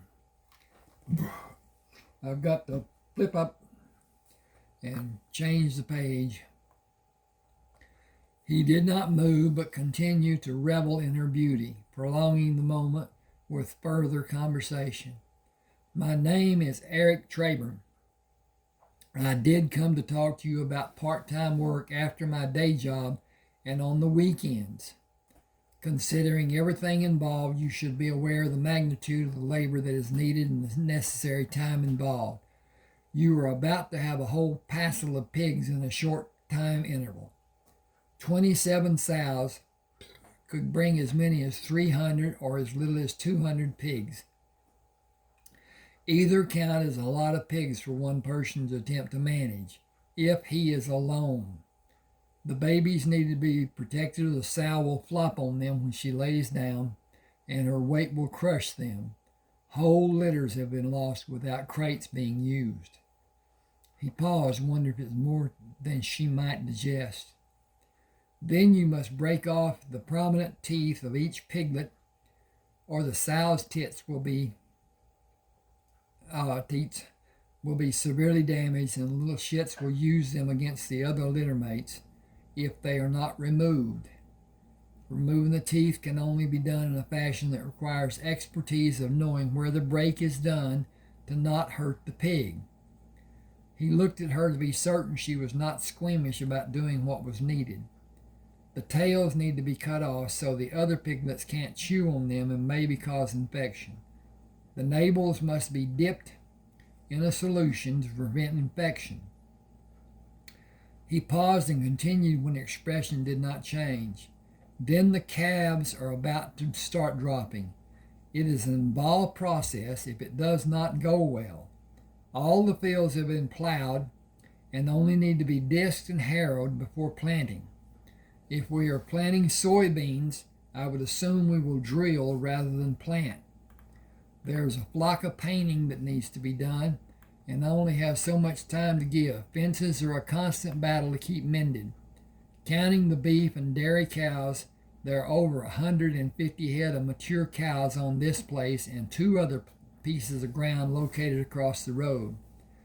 As she leaned closer to him, he held his breath, afraid she was going to discover something about him which would be a reason or just a feeling sufficient to cause her to mistrust him and not want him to work on the farm. You seem to know quite a lot about the farm. I've helped Ray. We were friends. He was one of only a few people that I could feel secure enough to talk to tell my fears, my hopes, my desires, even my hurts. We shared a lot. It's a small town. He stiffened and his grip on her hand tightened slightly. A look of anguish clouded his expression. It is a small town and everyone knows everyone's business, or they think they know. You will learn sooner or later that I am married, but it's in name only. It's near a divorce. The slightest thing imaginable may be the mechanism to make her leave. We barely tolerate each other, and each of her family members is a sadistic nemesis to me. They poison her mind and my children's. There are 2 boys. Kenny is the oldest. He will be 3 in 2 months. He came back from a visit to his mother's house 3 weeks ago and told me I would not be his daddy anymore. He said his aunt and uncle had told him I would not be. He paused to strengthen his composure. It is tearing me apart in the marriage too. The damage has already been done. Nothing is going to save even a shred of our marriage. I hate to tell you, but the youngest child's origin is at best dubious, as we have not had sex in God knows how long. She tried to tell me that we make love in our sleep. When I didn't immediately go along with that explanation, she said she got me erect in my sleep and I got her pregnant. He paused again. She is involved even now in an affair. I only say this to you because I would rather you hear the truth than the gossip. The townspeople may be what will eventually drive her away because they all disrespect her and openly shun her. There are some who will purposely drive down the middle of the street and make her move her car out of the way. He paused to see her reaction and continued. Willoughby has 2 branch offices of the finance company that she works for. The woman who got her the job works at the other office. She has not spoken to Kay in over a year, and she lives on the other side of Tramble. Eric hesitated. The only possible outcome is Kay's leaving. It's just a matter of time. We will lose most of what we have. I have no idea what the judge will do to me, but his record leans toward helping women. With that all said, do you still want me? Oh yes, absolutely. I had no idea about all the work that needs to be done. I only thought it would have someone feed the animals and milk the cows. Please come inside, then come out here with me. I have been enjoying the night and the moonlight on the lake. I think you need to talk. I know I need to talk to you. She moved toward the door and turned back to look at him when he released her hand. She took both of his hands in hers and brought him into the light. So much sadness at such a young age. How old are you, 23? I just turned 26 in January. I was a New Year baby. You were born on the 1st. Astrologically, that makes you very special and very talented, and a very hardline realist. At times too realistic and not imaginative. You have a hard time seeing opportunities because your view is sometimes so stiff. That's pretty evident from judging what I've done in my life so far. I joined the Navy when I was 17. I enjoyed the plane flight from St. Louis to San Diego. It kind of went downhill after that. I was far too young to be in the Navy. I hated it and most of the people I met while I was in. I got out before my 21st birthday. She pulled him closer. I was 23 when you were born. I was working on my degree in my last year of college. I took 3 years off to travel after I graduated. After that, I got my master's degree. College days were fun times. A lot of beer parties and a lot of other things. Those years helped me form some very important bonds, and that have led to contact with some very important and influential people. My major in college was in business. I enjoy my work, but I think I might give up full-time work to live here and only work part of the time. I want an easier, more laid-back life. Not a life of leisure, but an easier, less stressful life than I've had in the past. He smiled. Farm life can be enjoyable if you like the type of work it requires. It's boring and tedious if someone doesn't like it. I like doing the chores and farm living, but I would like to relax and do idle things like watch television sometimes too. Ray didn't want one. He said it was the devil's tool, and he may have been right about some people letting it take up all their time. He poured tea over ice in 2 large glasses. If you take him out to the swing, I'll bring ice and the tea pitcher. Eric placed the 2 glasses on the stand which stood between the wall of the house and the swing, then sat in the swing on the side away from the wall and held the swing in position until she could be seated. She sat on his right side, handed him a glass of tea, and swung her left arm over his head to rest in the back of the swing. Her left breast pressed into his right arm. He moved the glass from his right hand to his left hand and put his right hand on the top of his thigh. She stopped him as he raised the glass to drink. Let's toast our partnership. She pushed her glass to his, turning her body farther into his. The contact had an immediate reaction from Eric. He edged his hand away from her to cover his erection from her view. He did not look at her and hoped the redness of his complexion was not visible in the dim light. To a lasting and productive partnership. He drank the tea, then drank again and asked for more, relieved when her body position was inches away from his after she settled back from pouring the tea. Did Ray leave enough for you to pay a full-time man a minimum wage? I know a man who could come to work, but he is married and has to have a weekly payment. I am toying with the idea of my not being paid. It would only make the divorce settlement harder to live with. Will it be all right if I run some things by you about the operation of the farm? I will always expect you to do that and even more.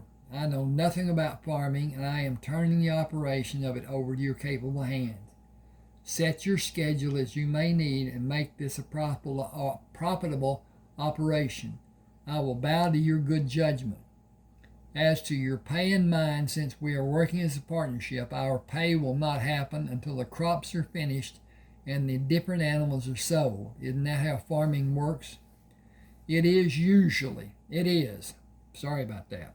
It is. Usually the money from the farm operation is borrowed and the banks get the lion's shares and little is left for the farmer. We have to organize. Selling some of the old equipment and getting larger equipment will be the first step. Ray has all those tractors and could really only use 2 or 3. We need a tractor that is bigger than the Farmall M, but keep the M. It will do to pull some of the older equipment. I'd sell all the rest. That may be enough to pay for the bigger tractor. He only used a 2-bottom plow. I'll need a reversible 4-bottom plow later on, but before we start plowing this coming winter. He has a single-stage disc that's only 12 feet wide. The drill takes forever, but Ray liked it that way. I need volume and speed. Hang on just a second, please. And so we're up here and we're doing great. Okay.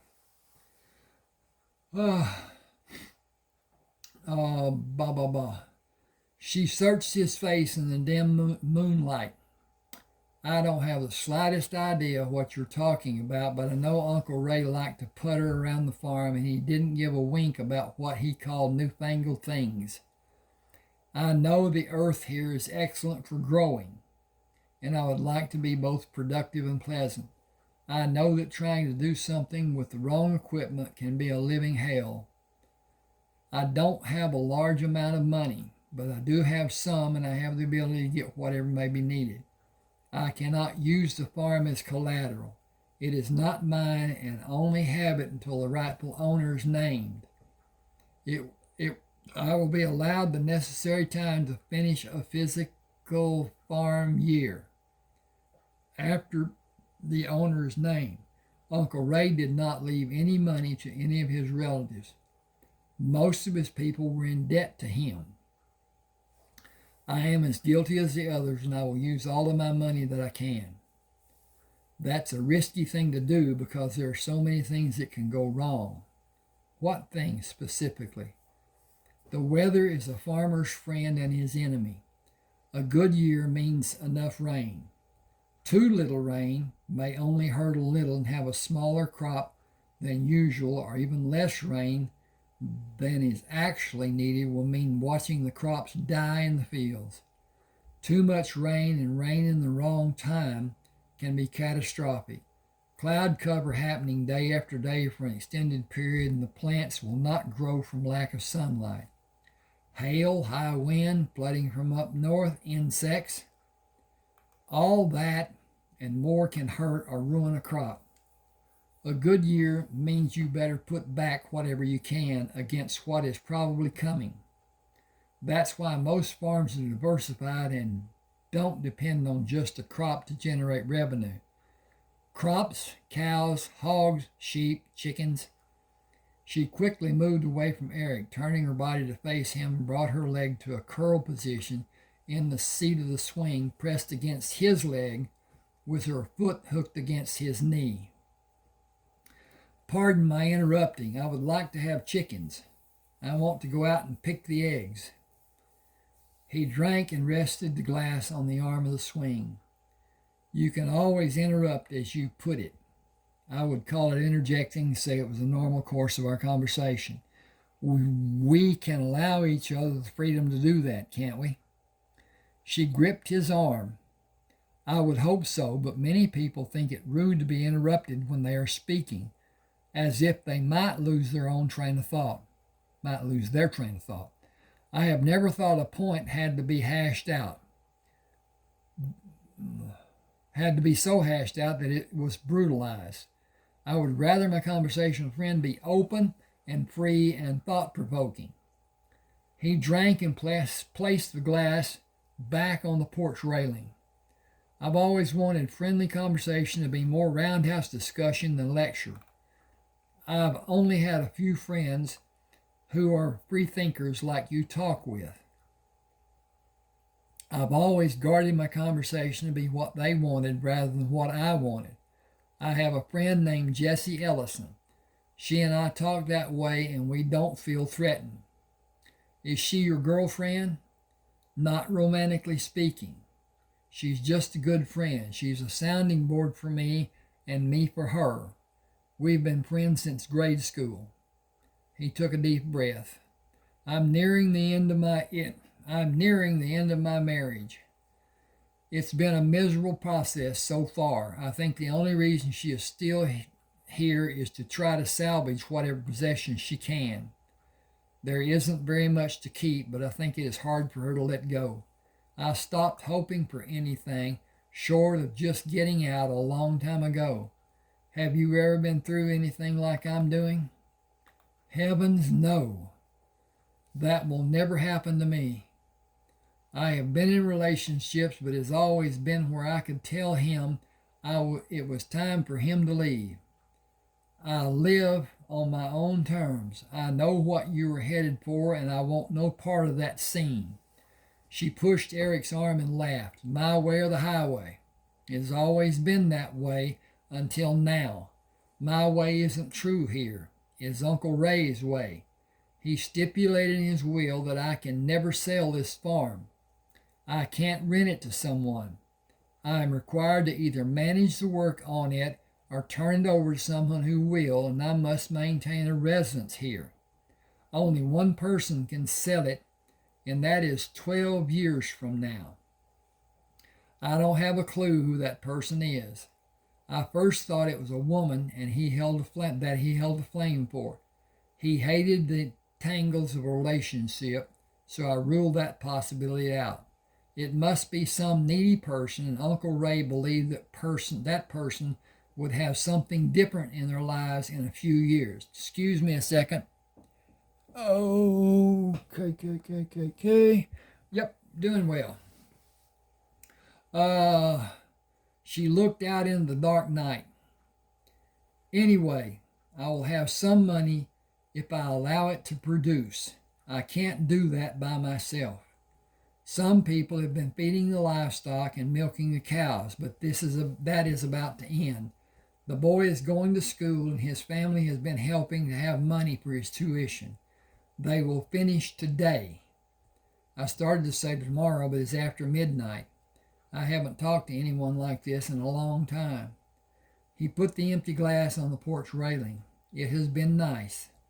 Yes, it has been nice, but it's getting late for me. I have been up since 5 o'clock. Uncle Ray's newfangled electric radio is set to go off at 5 in the morning.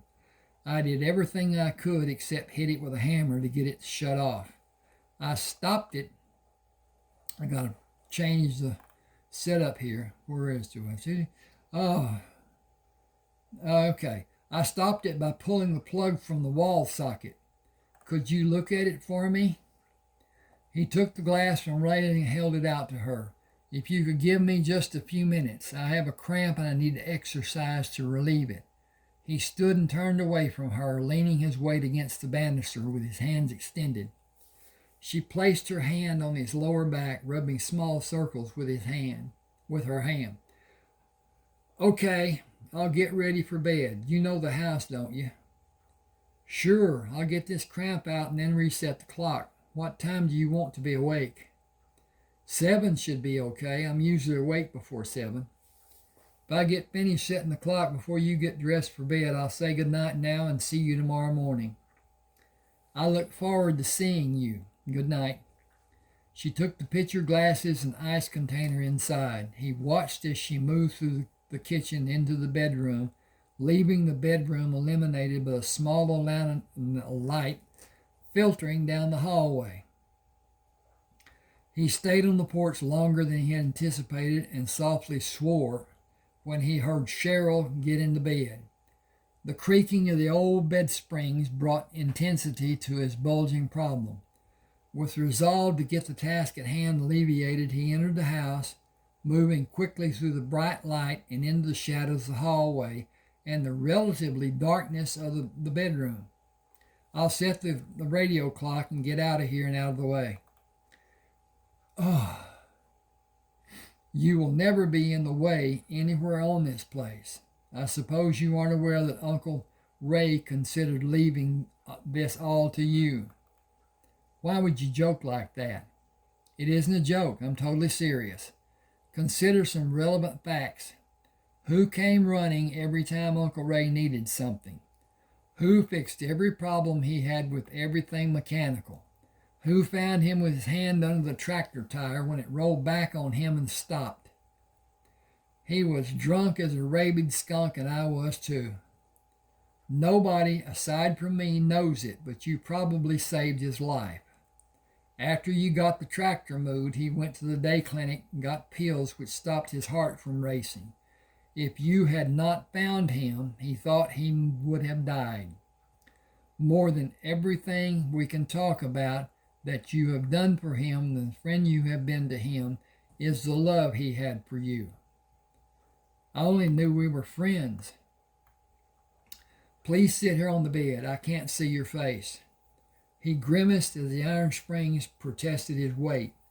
His half erection became full again, and he wondered if his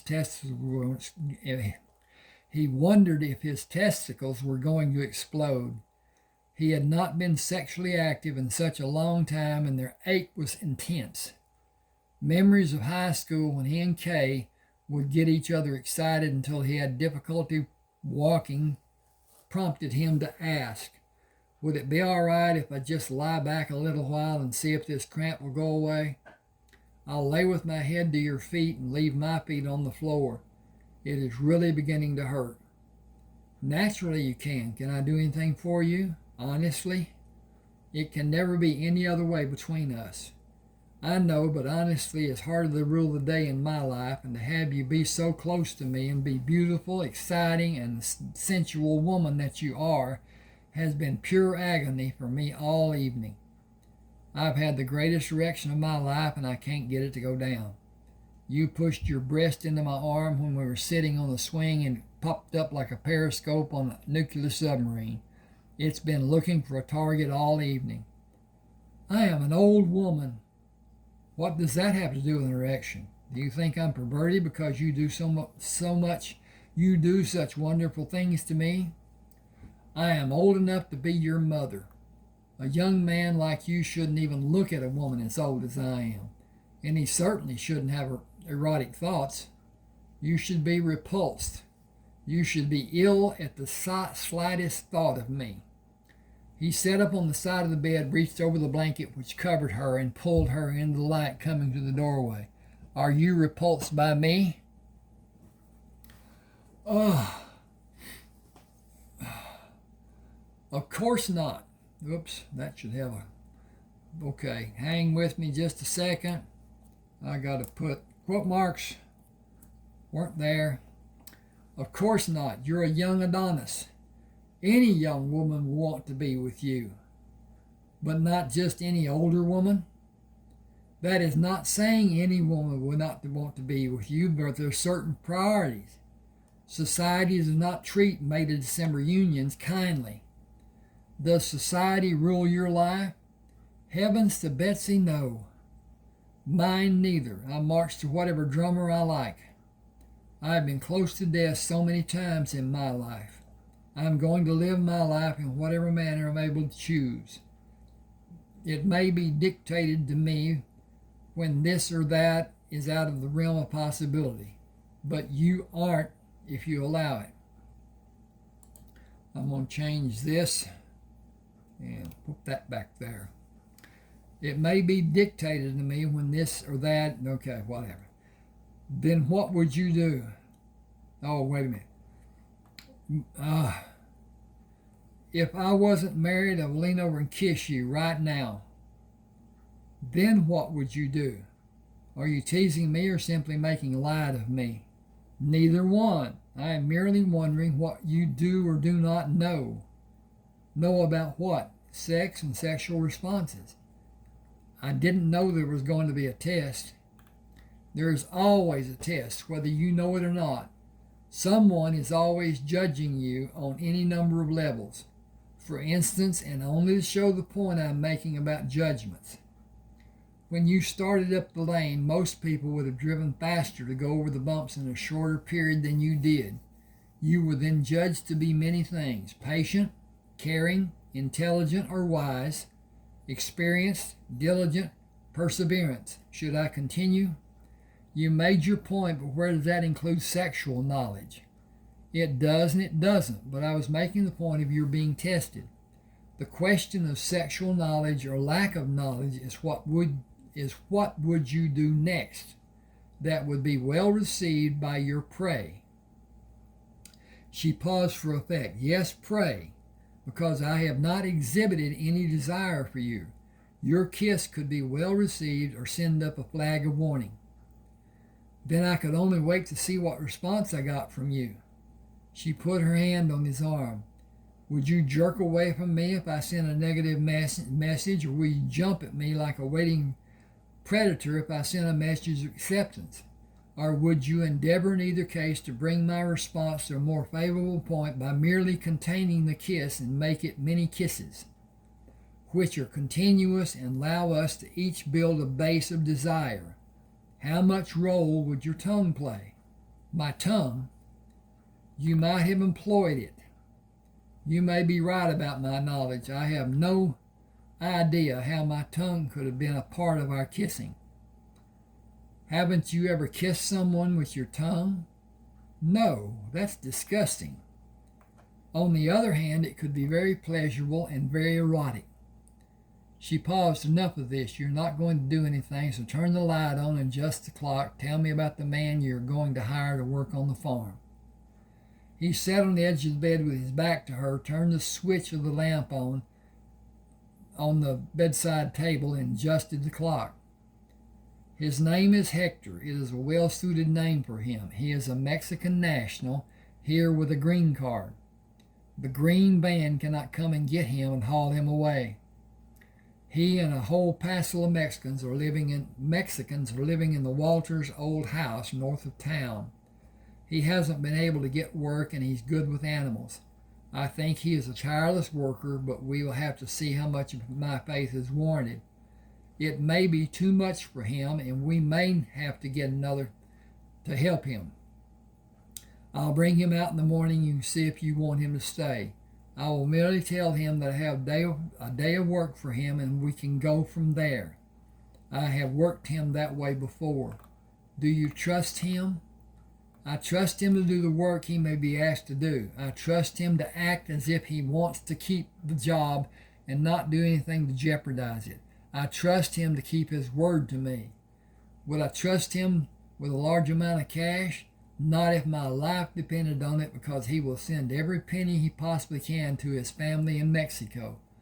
He will deserve much more than I'm going to pay him, but he has no sense of value about money. He never has had any. Oh, a few pesos, but nothing like we are able to make here in the States. Too much money, and he will think we are insane or outlandishly rich. Either way, he will not respect us, and before long he will hightail it out of here, and we will never get another Mexican to work for us.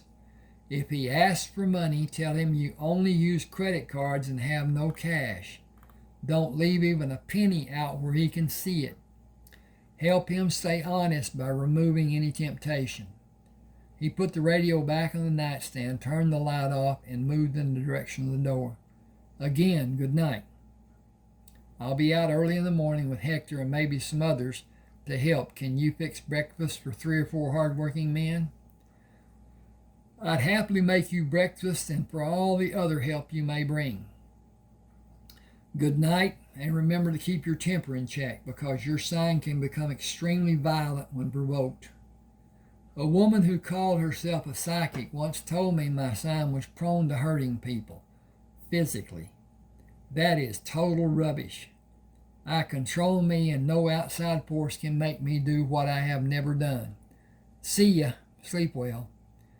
He left the house intent on going to his truck, then decided he was not going to endure the lane again. Walking around the truck, he went to the building where the tractors were stored. Ray had a tractor for each job he might want. Eric wanted only 3 to do all the jobs, or even as few as 2. He started the farmall in and hooked the blade to the 3-point hitch, then reversed the blade, allowing him to back down the drive and keep the tractor on an even plane rather than the bumps he experienced earlier. Less than 20 minutes later, he was driving over a smooth gravel road. He turned onto the asphalt and drove to Merle and Clayton's house and entered without knocking. Both Merle and Clayton were watching television, wearing only blue jeans. Merle stood to get a beer. Where the hell you been all week, Trey? Want a beer? I'd kill for one. I'm going to crash here tonight and get up early. You two want to spend the day with me out at Ray's place? I got a part-time job. It is just keeping this summer. It is just helping this summer and into harvest in the beginning of next year. She only has a farm on a year-to-year basis. He looked at both Merle and Clayton for a response and continued. I'm going to swing by and get Hector in the morning. You could bring the horses. I need to check on the cows and try to get a handle on all that needs to be done. I might need your help keeping everything straight, and someone needs to go into Willoughby to do a beer run. Clayton waved his hand. No need. I took our kitty and stocked up with good beer and that shit you like. Do you want a good one or keep on with that horse piss you call beer? Merle held his beer as a salute to Clay.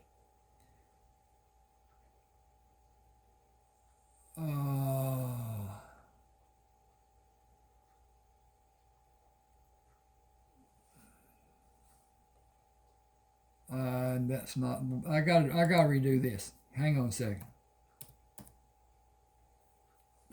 Merle held his beer as a salute to Clayton. We got pizza too. Want some? Who are you working for out at Ray's? I heard there was an old lady living out there now. Wait till you see this old lady. She is a living dream, a total knockout.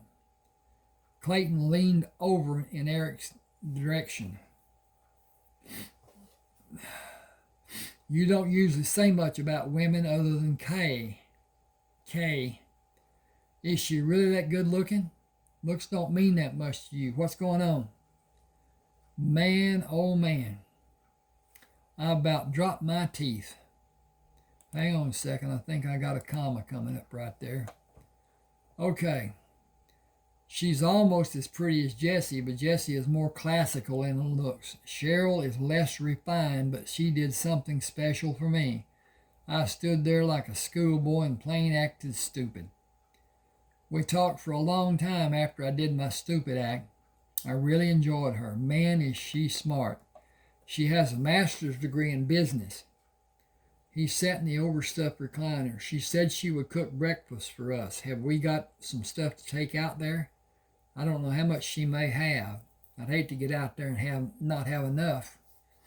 Merle handed him a bottle of beer and a large slice of pizza.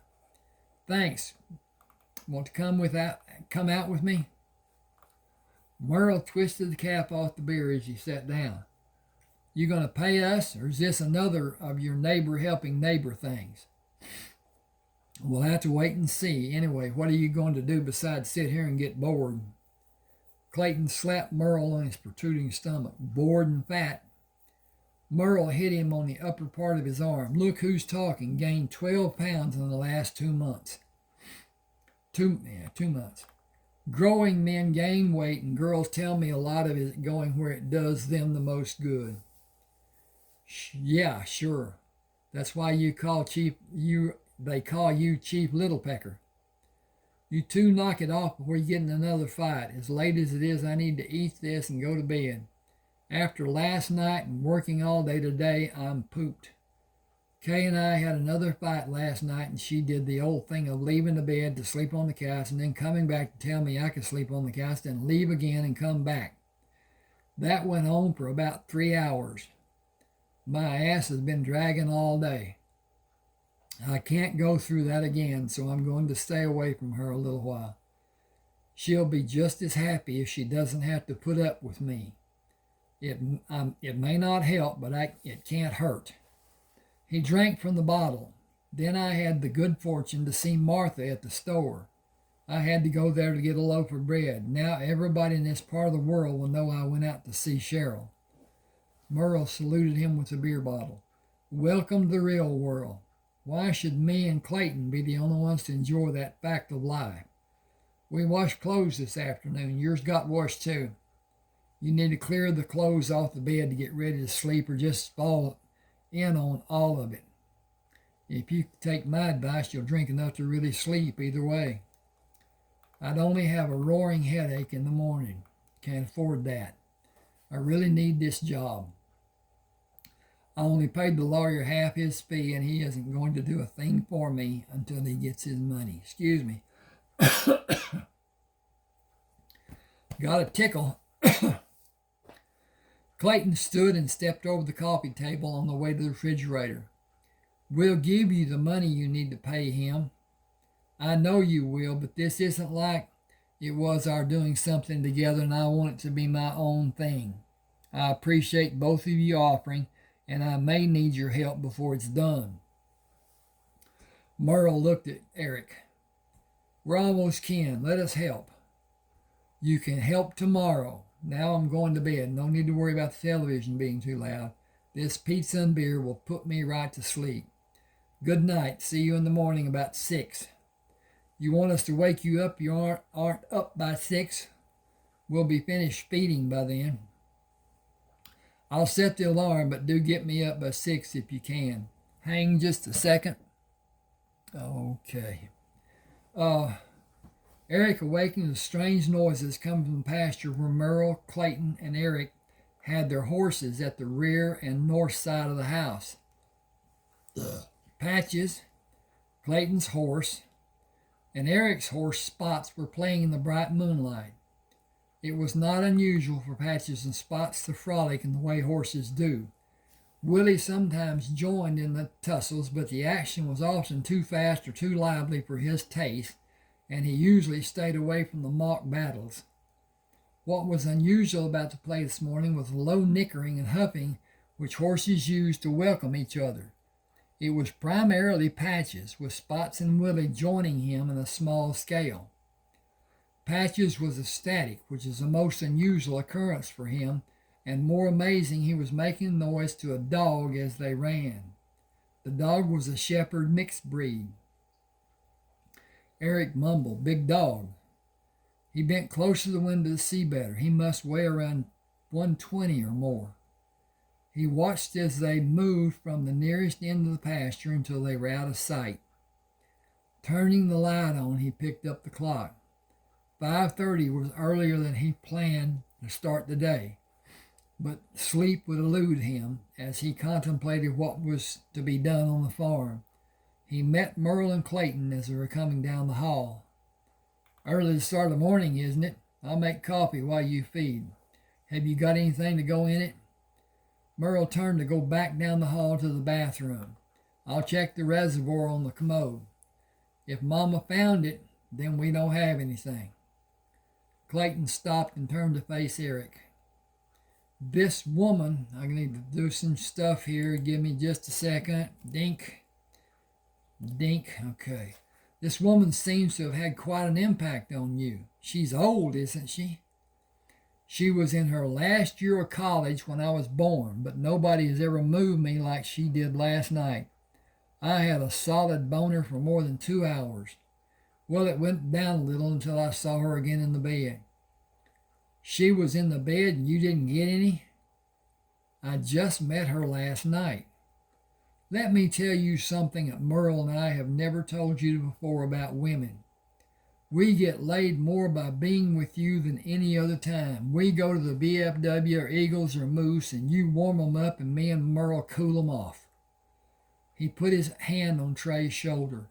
"We tell them if they go to bed with us, we will tell you how good they are and get you to come to see them. And I guess that promise works. Give me a break. Are they all blonde?" Clayton continued, "You laugh all you like, but you better believe it works. And it works every time. It hasn't ever failed. Has it, Merle?" Merle handed Eric a bottle with water dripping from the bottle. "I wiped it down, but I missed a little." He shook the moisture from his hand. "No, really, Clayton isn't shitting you. One girl over at Sims kept going on and on about you, and I told her we were best friends. I told her I'd put in a good word for her, and she just about screwed my socks off. Me and Clayton have been using it ever since. It hasn't ever failed, and I'm talking about some damn fine-looking women." He stopped and grinned. "The bad part is this one girl I was already doing saw you when we stopped at the store. It took more than an hour for me to get anything to happen." He squinted his eyes at Trey. "Honestly, you don't have a clue how many women think you are out of their league and won't even try. They just get starry-eyed and go sit in the corner. Personally, I like it that way. Then us less handsome men can get a little action. Eric, I need to change this. Yeah, hang with me just a second. I'm using tray there when I shouldn't. Okay. Eric looked perplexed. Perplexed. Fine friends you are, don't even tell a friend when he's wanted. Clayton moved his hand to grip the upper portion of Eric's arm. Honestly, do you think you might start something with Cheryl? If you do, me and Merle need to watch what we say. You never know how a woman will take even the smallest wisecrack or joke. Do we need to be careful?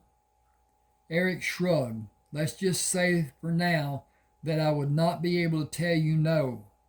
Last night, I was in absolute heaven. Absolute hell, too. She's really easy to be with, but I don't know how she feels about me because she talked about her age difference. It's just too early to tell, so do watch what you say. We'll see how it plays out. As they moved into the kitchen, Eric went to the sink and looked out the window. The horses were not in sight. He started coffee while Merle and Clayton went out to feed. Considering the interaction between the animals which he had witnessed, he thought it would be best to tell no one. He didn't think anyone would believe him because Patches hates dogs. The whole town had been warned to keep their dogs away from him. He would do anything possible to catch one and kill it if nobody stopped him. Removing the top of the bottle, he laced the coffee with amber fluid. Slowly sipping, he drank the coffee. He found his hat and, without waiting for Merle and Clayton, left the house, placed the bottle in the glove box of his truck, and drove across town to locate Hector, who walked out of the house to meet Eric. ¿Cómo está, Eric? Muy bien, ¿es tú? Muy bien. You need work? Trabajo? Sí. Do you have trabajo today? Uno día. Es todo. One day, that's all. Want más. Need mucho dinero. Cuando mucho. Do you want to work today and eat? Comida mucho? Home cooking. If you do, shut up and get your sombrero. Vámonos para su casa. Eric was deep in planning the day and did not speak as they drove to the farm. As the truck turned into the lane leading to the house, Hector sat up straight from the slouched position he had been sitting in. Mr. Ray's ranchero, trabajo aquí. Miss Cheryl's farm, trabajo aquí. The work is here. Is that good for you? Muy bien. Hector liked puerco. The puerco are about to have niños, baby pigs. Do you want to ayudo? Puercos? Sí, help mucho. Ferro, fix, feed, lavos, how you say. Wash. Do you want Hector ayudo puerco now? Maybe mañana. Today will be a cleaning day. This morning and afternoon milking cows. Vacas. There are only 12 that are milking now. They are going to be around 50 milking in a month or so. He saw the white top of the Woods horse trailer in his rearview mirror. Clayton and Merle Woods are right behind us. They brought our horses. You stay away from the line back dun that we call Patches. Done. Never know when he may decide to take a plug out of you. Hector was not sure what Eric meant. Con permiso, como es take the plug? What is it? It is an expression about biting. In Espanol, mordor. We sometimes chew tobacco, and the bitten part we say is a plug. It is a Western colloquialism or saying, stay away from the brown horse, mucho peligro, much danger. They drove by the house on the way to the barn without seeing Cheryl. Eric was both disappointed and relieved. He wanted to see her, but did not want the distraction from his work her presence would cause. He could only surmise what his reaction to seeing her for the first time in daylight would be. The embarrassment of the previous night was still vivid in his mind. Hector, can you start the tractors? Sí, paseo, también. Where did you drive a tractor? Sí, big hacienda in Mexico. Drive many, break ground, plant the seed, mucho trabajo. I'll show you which tractors need to be cleaned and which ones need to be greased and maintained. We're selling the ones you will be cleaning. They need to be as clean as you can get them, but hurry too, okay?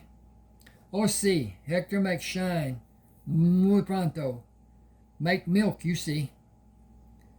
Work on the tractors after you milk and clean the dairy. I will help if you need me.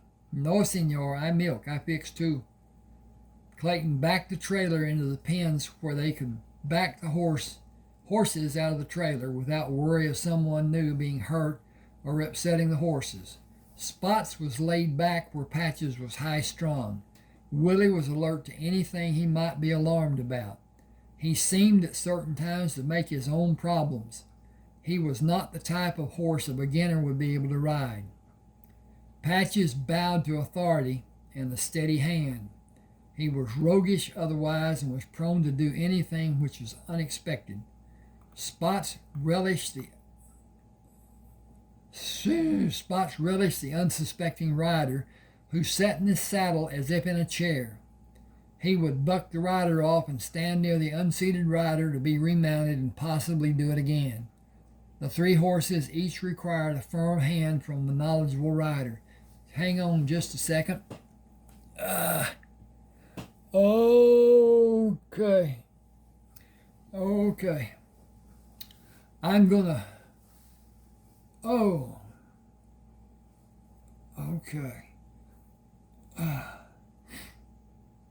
I'm gonna stop here. Please subscribe to my channel. Please hit the like button. Both of those things really help the algorithm.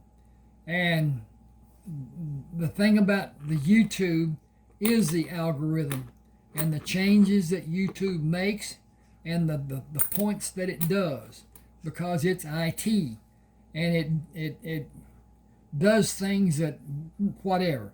One of my books, called Best of Luck, has 3 antique pistols on the cover. They took the cover off my YouTube channel and said that I had a strike because I was promoting the purchase of handguns. I sent a reply, and 5 days later, the part they took off came back. I had in the meantime worried that they would see it in other places and gig me. And if you get 3 strikes on YouTube, you're done. There's no qualification. You're done. So anyway, it turned out to be okay, but it was a mistake, and it could not be somebody with any form of good judgment about what was done, but it was done. Now, appreciate this.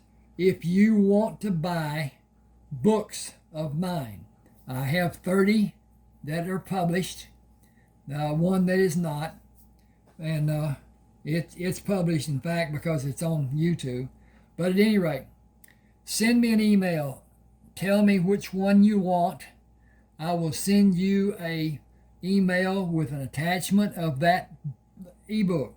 Remember, these are fiction. Nothing in these are actually true to be held to be this is that or this is that.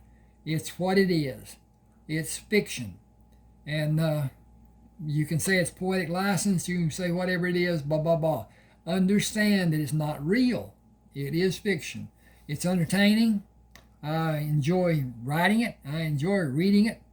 I don't enjoy editing it, but that's one of those things too. At any rate, thanks for being with me. Hope you enjoyed.